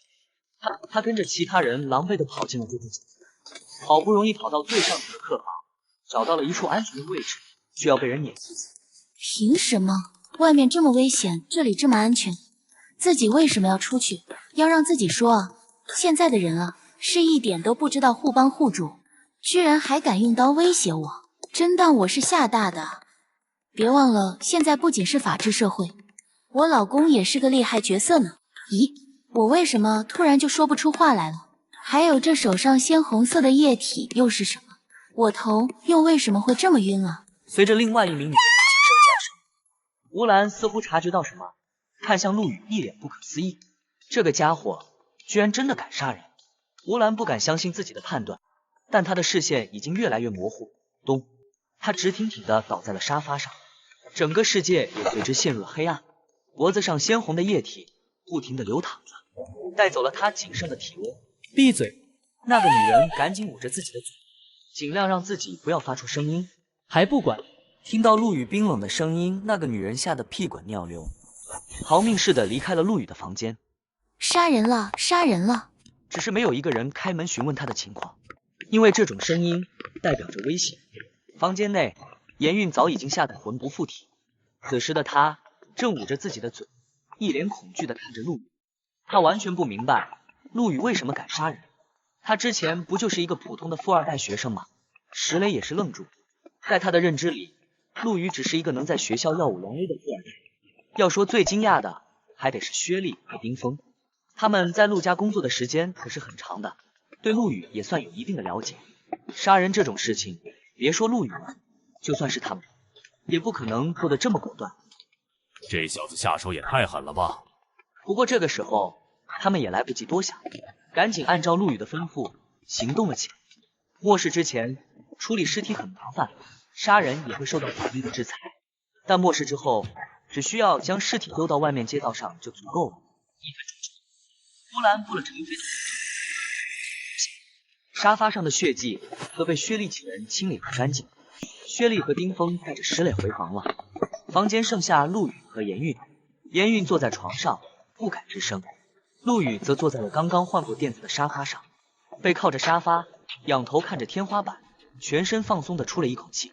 这就是杀人的感觉吗？呵呵。连续杀掉2个人，让陆羽心中出现了些许不适。毕竟他不像楚风经历过末世，做不到杀人如麻。不过还好，他有反派之心，加上提前1个星期做足了心理准备，所以他杀人之后，心中的不适并没有持续太长的时间。这个吴兰虽然不是什么大奸大恶之人，本身也罪不至死，但对方不听劝的话，陆羽也不想浪费时间跟他废话。平复了一下心情，陆羽将目光看向那个被自己吓到花容失色、手脚都在发抖的女生。你很怕我吗？我没有。眼睛余光看了一眼陆羽 T 恤上残留的血渍，害怕的情绪充斥在他的脑海。要知道，在1个小时以前，他还是一个奉公守法的公民，一个生活在阳光下的廉大孝子，一个被人捧在手心的公主。而陆羽不过是一个富二代，只知道在学校吃喝玩乐，不务正业的纨绔富二代。可是就在刚才，这个纨绔富二代居然在自己面前杀人了。他居然杀人了！一想到刚才吴兰鲜血狂喷，死不瞑目的样子，严韵的胃里就一阵翻涌，赶紧捂着嘴朝旁边垃圾桶跑了过去。在陆羽出去清理走廊的时候，他一个人非常害怕。透过窗户看到外面大街上的情况之后，他已经哭过很多次，但刚才吴兰可是死在了他的面前，这种近在咫尺的视觉冲击不是一般人可以承受的。不过他因为早上没有吃早饭，所以能吐的东西已经不多了。也就在他吐差不多的时候，陆羽的声音淡淡响起：你知不知道他是因你而死？因我而死？怎么可能？正拿着旁边的纸巾擦拭着嘴角，听到这话，抬头看向陆羽，脸上写满了不可思议。这家伙在说什么胡话？如果你能将我的话放在心上，不放他们进来，你觉得他会死吗？你这是强词夺理，不放他们进来，他们难道不会被怪物杀死？严韵非常不赞同陆羽这种理论。呵呵，严韵，看来你还没有搞清楚现在的状况了。陆羽将收好的剑放到一旁，然后起身走到窗户边上。来，你过来看看，看看外面。严韵犹豫了一下，还是走了过去。窗外的世界已经乱了，不会有人来救我们。我们如果想要活命，就只能靠自己。现在你告诉我，如果刚才我身后有怪物在追击，而你又没有及时给我开门，会是什么样的后果？严韵被问得哑口无言，脸色更加苍白。他终于明白了陆羽的意思。末世降临，人心叵测，一个善良的决定却成了致命的错误。避难所的门外是生与死的界限，而这一切的始作俑者就在门内。陆羽的声音冰冷，语气中充满了质问。我准备的避难所被一些不认识的人占领，这些家伙居然还把自己挡在外面，这让他如何不怒？而这一切的始作俑者就是面前这个女人，这个愚蠢至极的女人。也还好，这个女人没有傻到把自己藏武器的地方告诉他们，不然被这些家伙拿到自己的十字弩和手斧，指不定会出什么乱子呢。看到陆羽变得这么凶，严韵害怕的快哭了。虽然陆羽说的是事实，刚才如果有其他怪物追他的话，自己没有第一时间开门，他很有可能会死在外面。但是严韵，我说过你以后会是我的女人。不等严韵回答，陆羽的声音又响了起来，只是他的声音比刚才冷静了许多。严韵强忍着泪水，诧异地望向这个男生，不知道对方为什么突然会说这个。陆羽也没在意，继续诱导。作为我的女人，我可以给你提供保护，但我没有义务去保护其他人。如果你还想活着见到你的父母，就不要自作主张，做出一些愚蠢的决定。我也不知道他们是那种人啊。听到陆羽说出自己父母，严韵终于绷不住了，眼泪止不住的往下流。他当时一心只想着要救人，哪里有时间去想别的？谁知道这些人会这么自私啊！为了自己的安全，将陆羽都给挡在了门外。不知道你就敢给他们开门？听到严韵这话，陆羽气就不打了出来。但一想到刚才严韵也努力的想给自己开门，他把想说的话又给强行咽了回去。唉，算了，事情已经发生了，再说这些也没什么意思。陆羽心中其实很清楚，这件事情并不能完全怪严韵，因为严韵本来就属于比较善良的那一类人。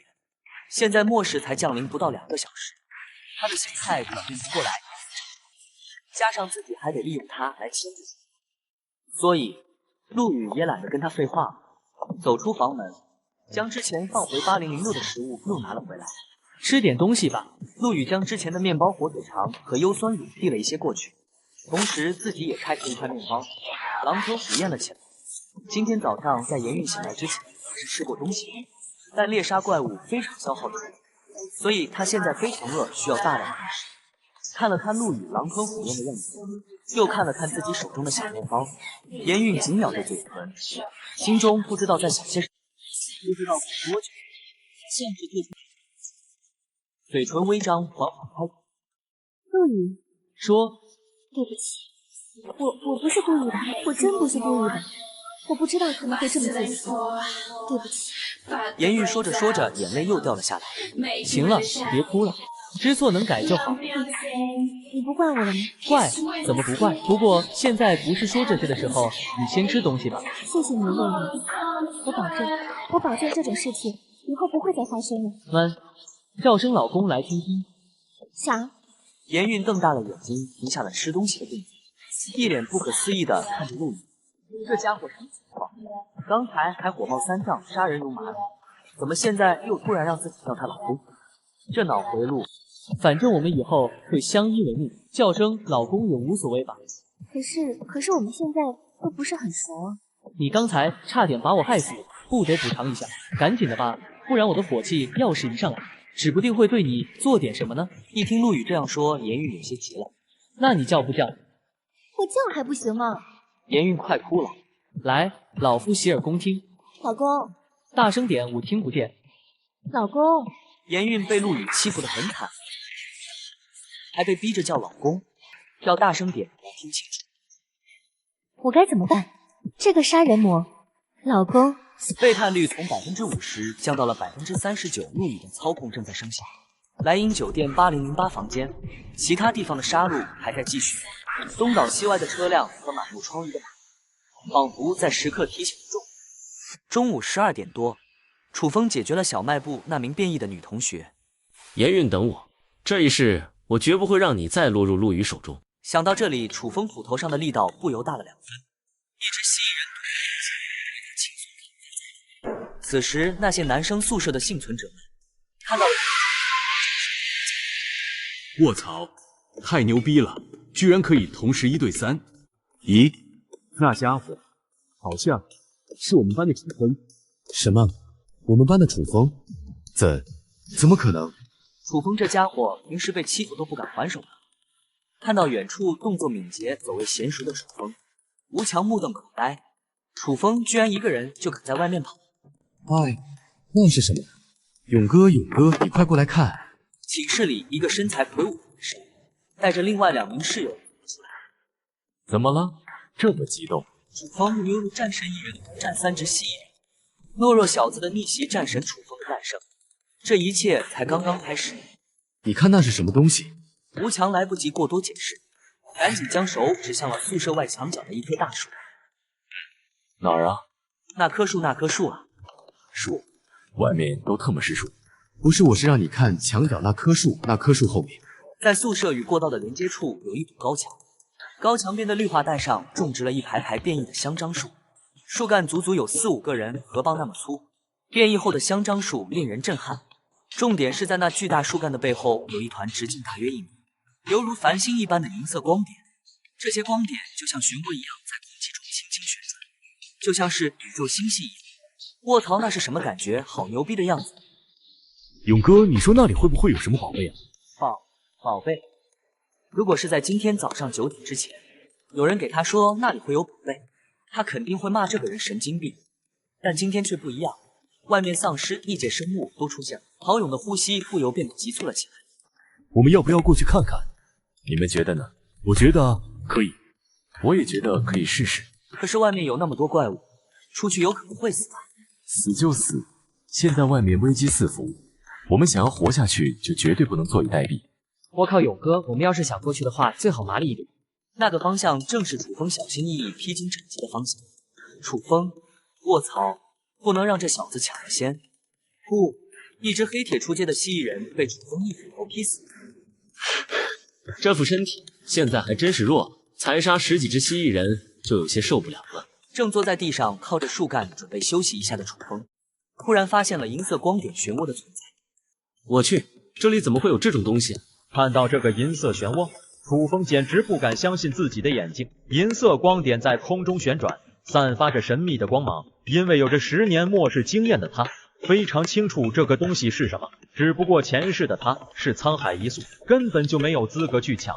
而现在看着那银色的光点，楚风是越来越激动，赶紧起身就要往那个方向赶。也就在这个时候，远处男生宿舍楼传来几声响动，4名男生拿着武器想从男生寝室冲出来。楚风立刻停下脚步，藏身树后。楚风透过树缝仔细看去，发现这些家伙的战斗力是一点不差，零散的蜥蜴人根本就不是他们的对手，哪怕偶尔有一只镰刀螳螂，也能被他们合力斩杀。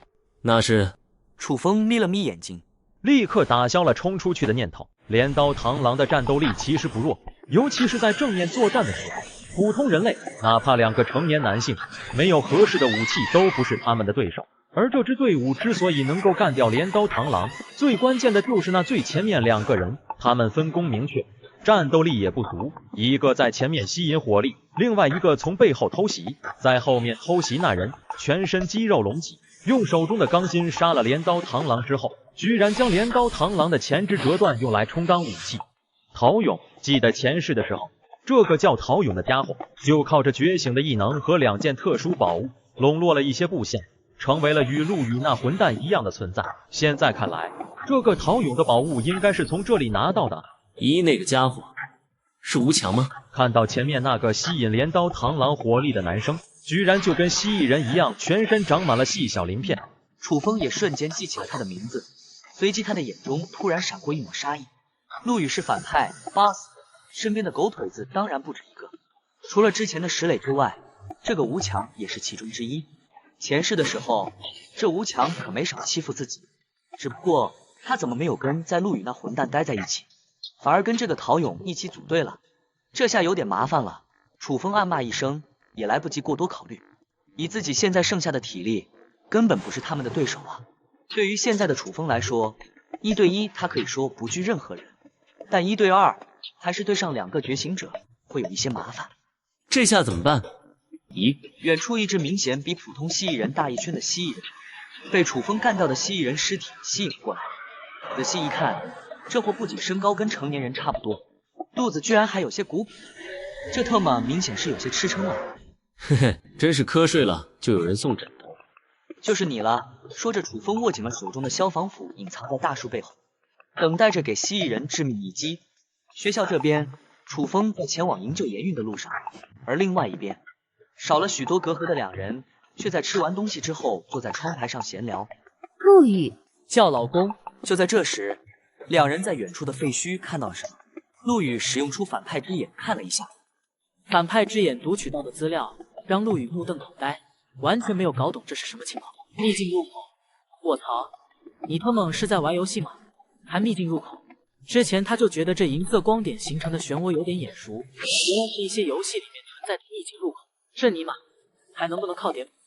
现实都他妈被玩成游戏了。不过里面会宝物吗？陆羽很快冷静了下来，呵呵，真是一个愚蠢的时代。陆羽虽然早就知道末世降临之后，这个世界会出现很多神奇的道具，但没想到居然还会有秘境入口这种东西，里面不仅有厉害的宝物，还只允许人类进入。不用说，陆羽也能猜到这个秘境是个什么样的存在。这玩意可不一定就是人类的希望。你知道那是什么？知道一点，我预知未来的时候见过这种东西。能说说看吗？等会儿你就知道了。陆羽来不及过多解释，赶紧把剑重新拿出来。隔壁8006，陆羽刚一进房间，石磊赶紧喊了声大嫂，同时眼睛还下意识看了严韵一眼。没办法，严韵的颜值实在太高了，那身材，那长相，那皮肤，那腿。谁是你大嫂？都住一起了，还不是吗？嘿嘿，老大还是你牛逼，连严大校花都被你搞定了。少拍马屁了，我有重要的事情要说。陆羽快速将自己要去对面的想法说了一遍。什么？你还真是提前知道了这些事情了？差不多吧。我的天啊，那你怎么不早说呢？我早说你会相信吗？好像的确不会。所以我们想要活下去，就必须要同心协力。末世降临，宇宙风暴席卷全球，改变了一切。一部分人类觉醒了特殊能力，但并非所有人都能立刻察觉。陆羽正在测试他的团队成员，寻找潜在的觉醒者。集中精神感受体内的变化，任何异常都要告诉我。薛丽和丁峰明显感觉到身体的变化，力量在增长，其他人却毫无反应，失望写在脸上。完了，老大，我是不是废了？我感觉我也废了。陆羽的反派之眼扫描着每个人，却看不到异能信息。严韵作为女主，肯定有异能，但为什么显示不出来？废倒是不至于当不了战斗人员，当个后勤还是可以的。那陆少，这次的行动是不是就和丁峰可以参加？的确是这样，不过丁峰一个人跟我去就可以了。薛丽、石磊和丽，你们3个人留下来。这层楼有我们很多物资，要是没有人守住这些物资的话，我害怕会出问题。堆积如山的物资，这是他们生存的希望。这也对，我倒是没有问题，但是你只带丁峰一个人能行吗？陆羽淡淡一笑，将目光看向严韵。何况这里不是还有一个吗？啊，我吗？当然，不过你放心，我会保护你的。再说了，我们又不需要去打头阵。陆少，你的意思是说，这层楼这么多幸存者，应该很多人都没有吃早饭吧？街道上空，秘境入口散发着诡异的光。时间已是中午，饥饿开始折磨着每一个人。没吃早饭，什么意思？陆羽，你在说什么？我怎么听不懂啊？我也是。这你们都听不懂吗？算了，我还是跟你们仔细讲一遍吧。陆羽的计划很简单，让饥饿的幸存者去送死。外面那个秘境还有20多个小时才会消失。街道上怪物横行，饥饿会让人失去理智，总有人会冒险出来尝试，让这些人去打头阵。薛丽一副果然如此的表情，他早已了解陆羽为人，其他人却是目瞪口呆，看着陆羽一脸惊讶，等着让其他人冲前面，用生命给他们探路。这家伙是怎么想出这种恶毒计划的？薛丽和丁峰沉默不语，他们的任务只是保护陆羽。石磊与何丽心中没底，做小弟的能不慌吗？只有严韵心中依然有些不适应。我们这样做会不会有些不好？不好？哪里不好？陆羽早有所料，对这个问题并不。前世的陆羽不是坏人，但也绝对不是好人。13岁失去亲人，初中辍学，受尽欺负和白眼，挨过打，要过饭，睡过大街，当过街溜子。整个世界都抛弃了我，你还指望我去爱这个世界？我知道你想说什么，不就是觉得我有很多物资，可以适当的分一点给别人吗？我告诉你，这不可能。未来的日子那么长，我们得为自己而活。至于别人的性命，不好意思，那跟我没关系。这就是末世，而这就是陆羽的生活。自私但有效，陆羽直接坦言了他的自私，让众人集体陷入了沉思。石磊立刻觉得很有道理。在这样的末日环境下，谁他妈有空想人饿了就应该去找食物，如果没有陆羽提前准备食物，他们难道就不活了？所以自己凭什么要受到良心的谴责？我觉得陆少说的对，这年头好人还是不要乱来好。在和平时期，做好事扶老人都有可能会被抓，何况是在这末世。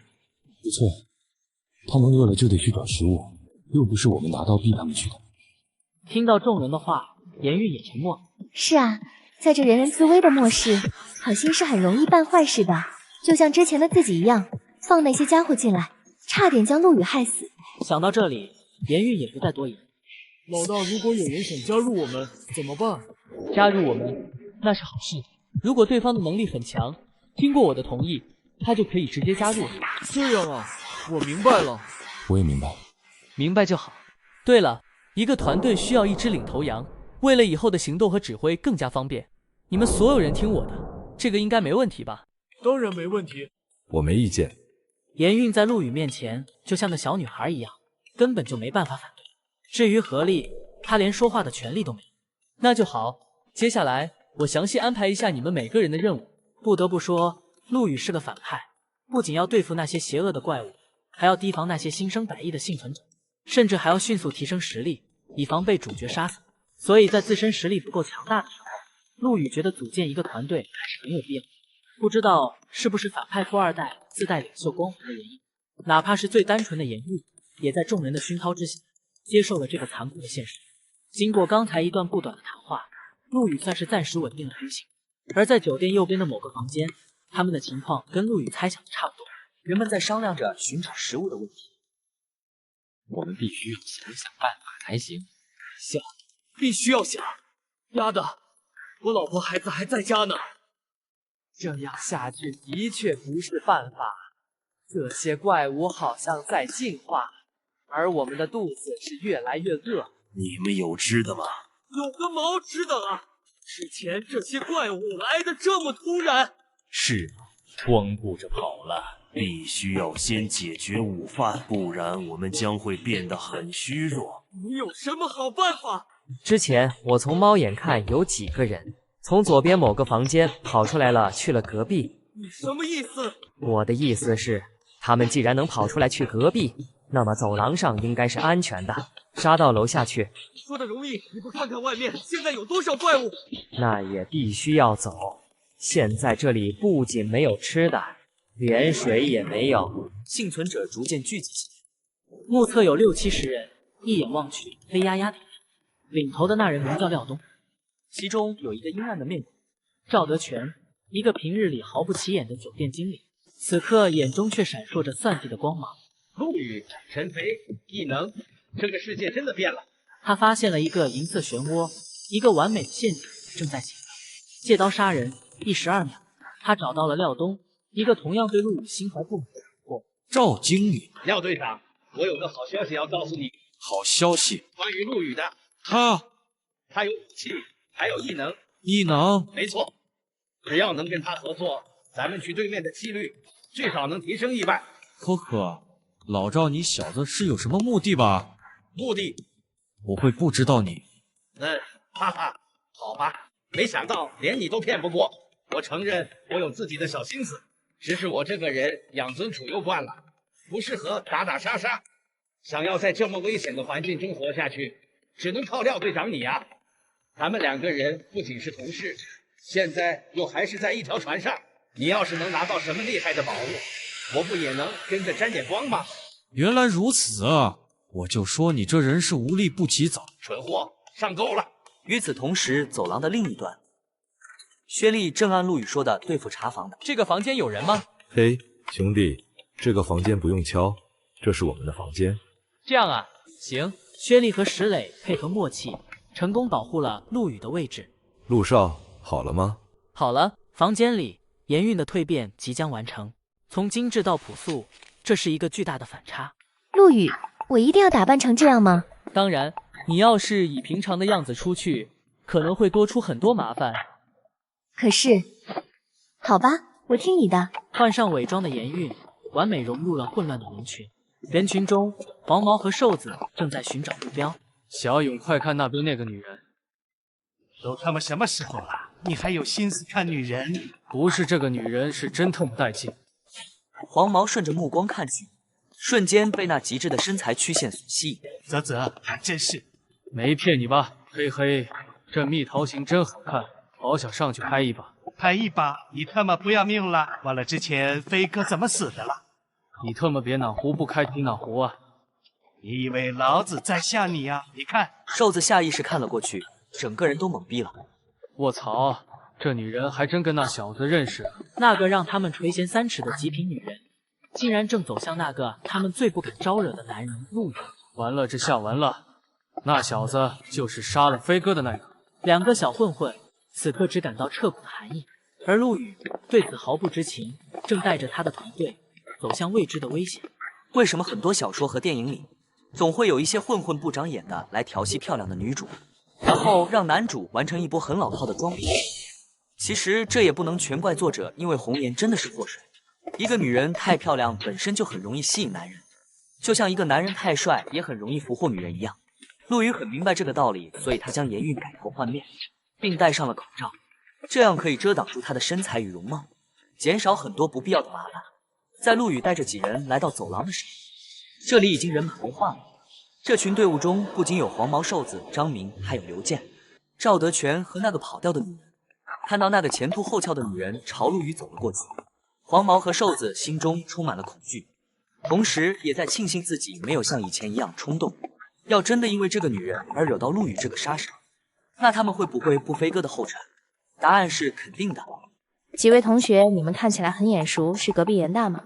哎，李老师，李教授，就连陆羽是眼睛一亮，来人不是别人，正是严大经济系这学期刚转来的美女教授李婉玲。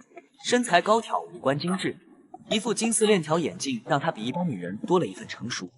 在末世降临之前，陆羽也曾经上过这位美女教授的课，看着她在台上讲课，陆羽听的是格外认真，因为这位美女教授的长相实在太有诱惑力。她跟颜韵的青春漂亮不一样，这是一种成熟女人独有的味道，就像是熟透的桃子，让他们这些青涩的大学生忍不住想要咬上一口。然而每次当她转身，用傲气中带着冰冷的眼神看向台下学生的时候，大部分同学都会不由自主地移开视线，心中带着一阵阵的敬畏和自惭形秽。她太美了，也太过优秀了，她就像是一座冰山上的女神，让人不敢直视。不过以前陆羽只是用欣赏的眼光在看她，但是现在陆羽却不得不怀疑，这女人会不会是女主？熟知各种小说套路的陆羽，自然知道女主是个什么样的存在。首先在外形上，她们绝对是万中无一，世间少有的美女，无论身材还是长相，肯定都是1等1的存在。就像现在的颜韵一样，身高165，前凸后翘。作为一名女大学生，在这个普遍机场的大环境之下，居然有 C 加的上围，这属实有点不怎么科学。其次，她们的性格也是各不相同，清纯的、可爱的、热情的、成熟的，应有尽有。最后当然是要与主角产生瓜葛，并最后成为主角的女人，因为只有成为主角的女人，她们才能称之为女主。楚风是一名末世重生的主角，除了前世的羁绊女主之外，这一世应该也会遇到各种各样的魅力。这个李婉宁是大学经济系的教授，这样漂亮的女人出现在这离隔壁严大不到500米的酒店里，种种迹象都表明了这个女人很有可能是楚风剧本里的女主。楚风离开学校之后就会来这里救她，然后带着一起上路。呵呵，难道这个楚风还有恋尸情节？想到这里，陆羽突然又想到了另外一个问题，主角楚风想要带上李婉宁，肯定是要给这个女人一些帮助。如果可以，顺便还可以来一波装逼打脸。那么打脸的对象应该是……你们还真是隔壁大学的。是啊，李教授，我还上过你的课呢。婉宁他们真是你学生？陆羽仔细打量了一下这个男人，一行资料出现在了他的视线：姓名沈冰，年龄30，身高182，体重142，背叛率50。陌生人的背叛率没什么参考价值，不过这家伙在外面如此混乱的情况下，还能保持自己的绅士风度，也算是很难得了，应该错不了。呵呵，这位同学家里看起挺有实力的，不仅穿着一身名牌，身边还带着2保镖。他的眼光很毒，一眼就看出了陆羽的衣服是正品，同时也看出了薛丽和丁峰保镖的身份。李老师，这位是你男朋友吗？听到陆羽这个询问，沈冰表面不动声色，但内心却是乐开了花。这个拿奸的小子挺上道了，居然这么有眼力劲。不是，婉宁，你就保佑留什么面子？我这个人不喜欢弄虚作假，是就是，不是就不是。可是，没什么可是的。几位同学，外面的情况你们也看到了吧？接下来有什么打算吗？长远的打算暂时没有，不过就近的打算倒是有一点。我们准备跟他们一起去找吃的。可是外面会很危险。没关系，我们有武器。就算你们有武器，那也很危险啊。没事，我们。嘿，小兄弟你好啊，我是酒店的保安队长廖东，听说你这里有一把剑。是有这么回事？能跟你商量个事吗？什么事？可以借一步说话吗？可以。是这样的。廖东将陆羽拉到了一边，直接说明了来意。你想跟我合作？不错，我觉得对面那家服装店可能有点问题，我们可以一起过去看看。我这边7、8个年轻力壮的保安，加上其他幸存者，一共组织10几个人没有问题。你是觉得那里可能会有宝物，所以才想要过去的吗？差不多。万一里面什么都没有？那也不亏，反正我们也要去2楼找食物，将酒店的怪物清理干净，不过是迟早的事情。也对，不过我想知道这样做对我有什么好处。如果那里真的有什么宝物，我们1人1半。至于楼下的那些食物，我们可以共同支配。这样啊，也行，我跟他们商量一下吧。可以。对了，叫陆羽是吧？是。其实这种事情没什么好商量的，毕竟这个团队全部由他一个人说了算。既然是合作，让你的人跟我来吧，我给你们一点武器。陆兄弟还有多余的武器？石磊，带他回房间拿武器。好的，老大。看着眼前5把剁骨刀、4把刀斧、3根棒球棍、2根比拇指还粗的钢筋，廖东傻眼了。我的天，这些东西你从哪来的？他之前当保安队长的时候，的确接到过通知，说酒店有人往楼上运送货物，让他不要阻止。现在看来，往楼上运送货物是这个家。这你就别管了，反正武器给你了，其余的你就自己看着办吧。想让这些人替自己开路，自然要让他们有一定的战斗。兄弟可以啊，有了这些武器，我们的胜算就更大了。在廖东的带领下，浩浩荡荡的往楼下出发。你们真要跟他们一起下楼？当然，不过李老师放心，要是找到食物的话，我们一定会带一些回来给你们。不用了，这位同学，你们顾好自己就行。李老师，你在哪个房间？8046。怎么了？没什么，我只是随便问问。陆羽嘴角扬起了一抹意味深长的笑容。李婉宁的身影在陆羽脑海中挥之不去，那完美的曲线让人心神荡漾。哪怕她不是女主，陆羽也对她很有想法。不过对于现在的陆羽来说，外面那个秘境才是最重要的。告别了李婉宁之后，陆羽深呼吸，让自己转移注意力，回到房间开始武装自己，为即将到来的行动做准备。一人一件战术背心、匕首、巧克力、水，生存必需品。陆羽手持金刚剑，丁峰拿消防斧，严韵则拿了十字弩，一个女生用弩。虽然吃力，但对他来说最合适。瞄准这里，扣动扳机，就这么简单。由于赵德全的撮合，廖东找到了陆羽合作，让原本就想让他们打头阵的陆羽省去了不少麻烦。负责找食物的也就廖东组织的那些身强力壮的男人，老弱妇孺和赵经理等没有加入队伍。大学宿舍楼底下的绿化带旁，楚风终于来到了秘境入口。陶勇几人已经比他先一步进入秘境，银色光点漩涡在眼前旋转，散发着神秘的力量。楚风手中握着黑铁级晶核，这是他的希望。能不能从他们手中抢到宝物，就看你的了。这是一枚黑铁级的晶核，之前那只蜥蜴人被他干掉了。重生之后，幸运值逆天，这就是主角的待遇。黑铁高阶的蜥蜴人并不会特别难杀，弱点是腹部和脖子。作为在末世奋斗了10年的打工人，楚风当然知道他们的弱点。楚风咬牙切齿，陆羽，希望你这一世不要死得太早才好。楚风将手伸向了银色光点形成的漩涡，整个人消失在了原地，进入了未知的秘境。楚风想要杀陆羽，这是没办法改变的事情。陆羽明白这一点，所以他在快速提升实力，建立自己的小队。酒店众人往楼下推进，清理怪物。这些怪物也不过如此吗？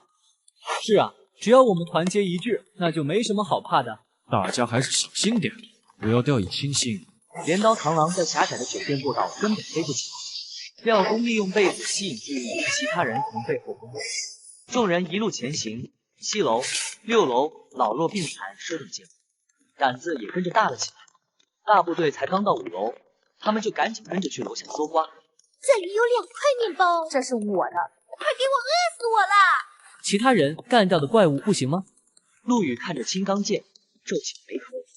武器品阶：青铜，能量值100%，武器能量值一点没有涨过。青钢剑想要提升品阶有局限性，难道是这把剑上有什么特殊的力量？需要与怪物产生联系才能吸收他们的力量。算了，还是先到对面服装店再说。陆羽在一间客房随便拿了一件衣服，将这件衣服裹满了鲜血，再用塑料袋将它包了起来，藏在了身上。血衣引怪的计划开始。陆少好办法。嘿嘿，走吧。血衣的腥味会吸引怪物，这是陆羽的计策。青钢剑需要与怪物产生联系才能吸收能量。陆羽的算计让每一步都在他的掌控之中。幸存者们还在搜刮，不知道危险正在靠近。血衣的腥味开始扩散，吸引着附近的怪物。陆羽带着队伍继续前进，一切按计划进行。青钢剑的能量值即将开始增长，陆羽的实力要提升了。陆羽内心暗自说着，在这个末世，只有够狠才能活下去。在发现了其他人杀死的怪物，无法为自己的青钢剑补充能量之后，想要提升青钢剑的能量，最少也需要在怪物生命消逝之前，用青钢剑对其造成伤害才可以。陆羽直接加入了幸存者猎杀大队，他找到了一个合适的办法，那就是每只怪物只给1刀，并且把剑插在怪物的身体不拔出，既不浪费体力，吸收怪物能量的时候别人还察觉不到。武器品阶：青铜，能量值1%，武器品阶：青铜，能量值16%，下午3点。廖东继续带人缓慢推进，已经清理到了酒店3楼。陆羽的青钢剑也来到了40.1百。这块面包是我先看到的。什么叫你先看到的？这明明是我先看的。你再说一句。再说也是我。是你马。好，你敢打老子，老子弄死你！你敢打我男人，老娘跟你拼！几人拿着桌椅板凳和台灯，朝着对方就是一通乱踩。卧室才刚刚开始冬天，这群人就为了一块面包打得不可开交，不为别的，只是为了心中一口气。也就在这时，楼下的怪物被楼上吵架和砸东西的声音所吸引，他们不约而同的朝3楼开始围去。10只、20只、30只，快就形成一片，其中有蜥蜴人，也有丧尸。中间蜥蜴人的奔跑速度已经不亚于人类。跑，快跑！廖东带着大量弟兄从楼道跑上来，大吼了一声：“卧槽！救命！救救我！快救救我！”可怜的人类再一次被怪物拼得四分五裂。之前那几名为了食物打架的小孩，却因为消耗了不少体力，很快被几只中阶蜥蜴人追上，鲜血、内脏、脑浆洒落一地，惨叫声此起彼伏。这些蜥蜴人已经有黑铁中阶了吗？居然有一只已经进化到了高阶。3楼是棋牌室，此时陆羽3人正躲在一个玻璃房内，眼睁睁看着外面的屠杀。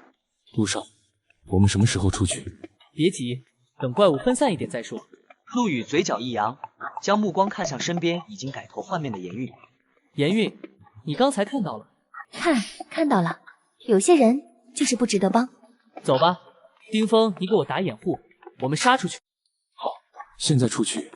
那只大蜥蜴怪还在那里进食呢。大蜥蜴怪，嘿，干的就是他。陆羽紧了紧手中的剑，挪开板凳，轻手轻脚地走了出去。陆羽算了一下，从上午10点到现在，陆羽的锋刃又能使用5次。啊！飞铁高阶的强化蜥蜴人居然被陆羽一剑干在地上。这是严韵第一次看到陆羽独自一人击杀怪物，没想到就给了他一个惊喜。之前跟着众人一起下迷的时候，陆羽只是跟着条，而现在，蜥蜴人脑袋和后背的鳞片防御力有多强，他可是见识过的。这只蜥蜴人防御力明显比一般蜥蜴人更强，陆羽居然一剑将他脑袋给刺穿了。嗤嗤嗤，蜥蜴人吃痛，身体不停地扭动，强壮的尾巴疯狂地四处乱扫。所以为了节省体力，陆羽根本没有丝毫犹豫，直接往前一跃，躲开蜥蜴人攻击的同时，将青钢剑扭动一下再拔了出来，并快速离开了原地。失去了长剑束缚的蜥蜴人猛地站了起来，嘴里吐着信子。大脑受到攻击的他直接陷入了疯狂模式，不停地用前肢和尾巴攻击着自己的周围东西，就连2只听到声音过来帮忙的出街蜥蜴人也被他的无差别攻击一下给干到报废。大约10几秒之后，蜥蜴人重重地倒在了地上，脑部位置的鲜血越流越多，身体摆动的也越动越慢，很快一动也不动。陆羽不由长出了一口气。也就在这时，3只没有追到猎物的蜥蜴人出现在了陆羽3人视线，2只出街，1只中街。蠢女人，愣着干嘛？赶紧过来帮我找找。找什么？一种拥有特殊能量，外表像珍珠或者宝石一样的东西。像珍珠或者宝石一样的东西在他脑袋里。我也不知道，你先找找看吧。顶峰，赶紧过来掩护。来了。陆羽的青钢剑是青铜级，威力要比黑铁级的时候强大很多。将剑重新插进去，往反方向用力一拉，蜥蜴头就被破成了2半。蜥蜴人的长相恐怖恶心，一般女孩见到他根本都做不到。但严韵是女主，总归是与众不同。她深吸了一口气，然后鼓起了勇气，强忍着恶心，将自己的手伸向了蜥蜴人的脑袋。但在她触碰到蜥蜴人的一瞬间，她的手发出了一丝连她本人都没有察觉到的白色光晕。这里应该没有你要找的东西。你这么快就找完了？我没找，但请你相信我好吗？听到这话，陆羽下意识看向严韵，看到对方一脸认真却又异常焦急的表情，他似乎意识到一点什么。好，顶峰，我们走。怪物不是每一只都能有晶核，没有主角的那个命，陆羽也没办法去抢救，只好赶紧持剑护着严韵朝楼下奔去。丁峰踹翻一只迎面过来蜥蜴人，快速跟了上去。众人一路狂奔，碰到的蜥蜴人全部一家见。这些被踹到的蜥蜴人起身之后，并没有去追陆羽3人，而是快速跑到那几只被陆羽干掉的蜥蜴人身旁，开始吞噬他们的尸体。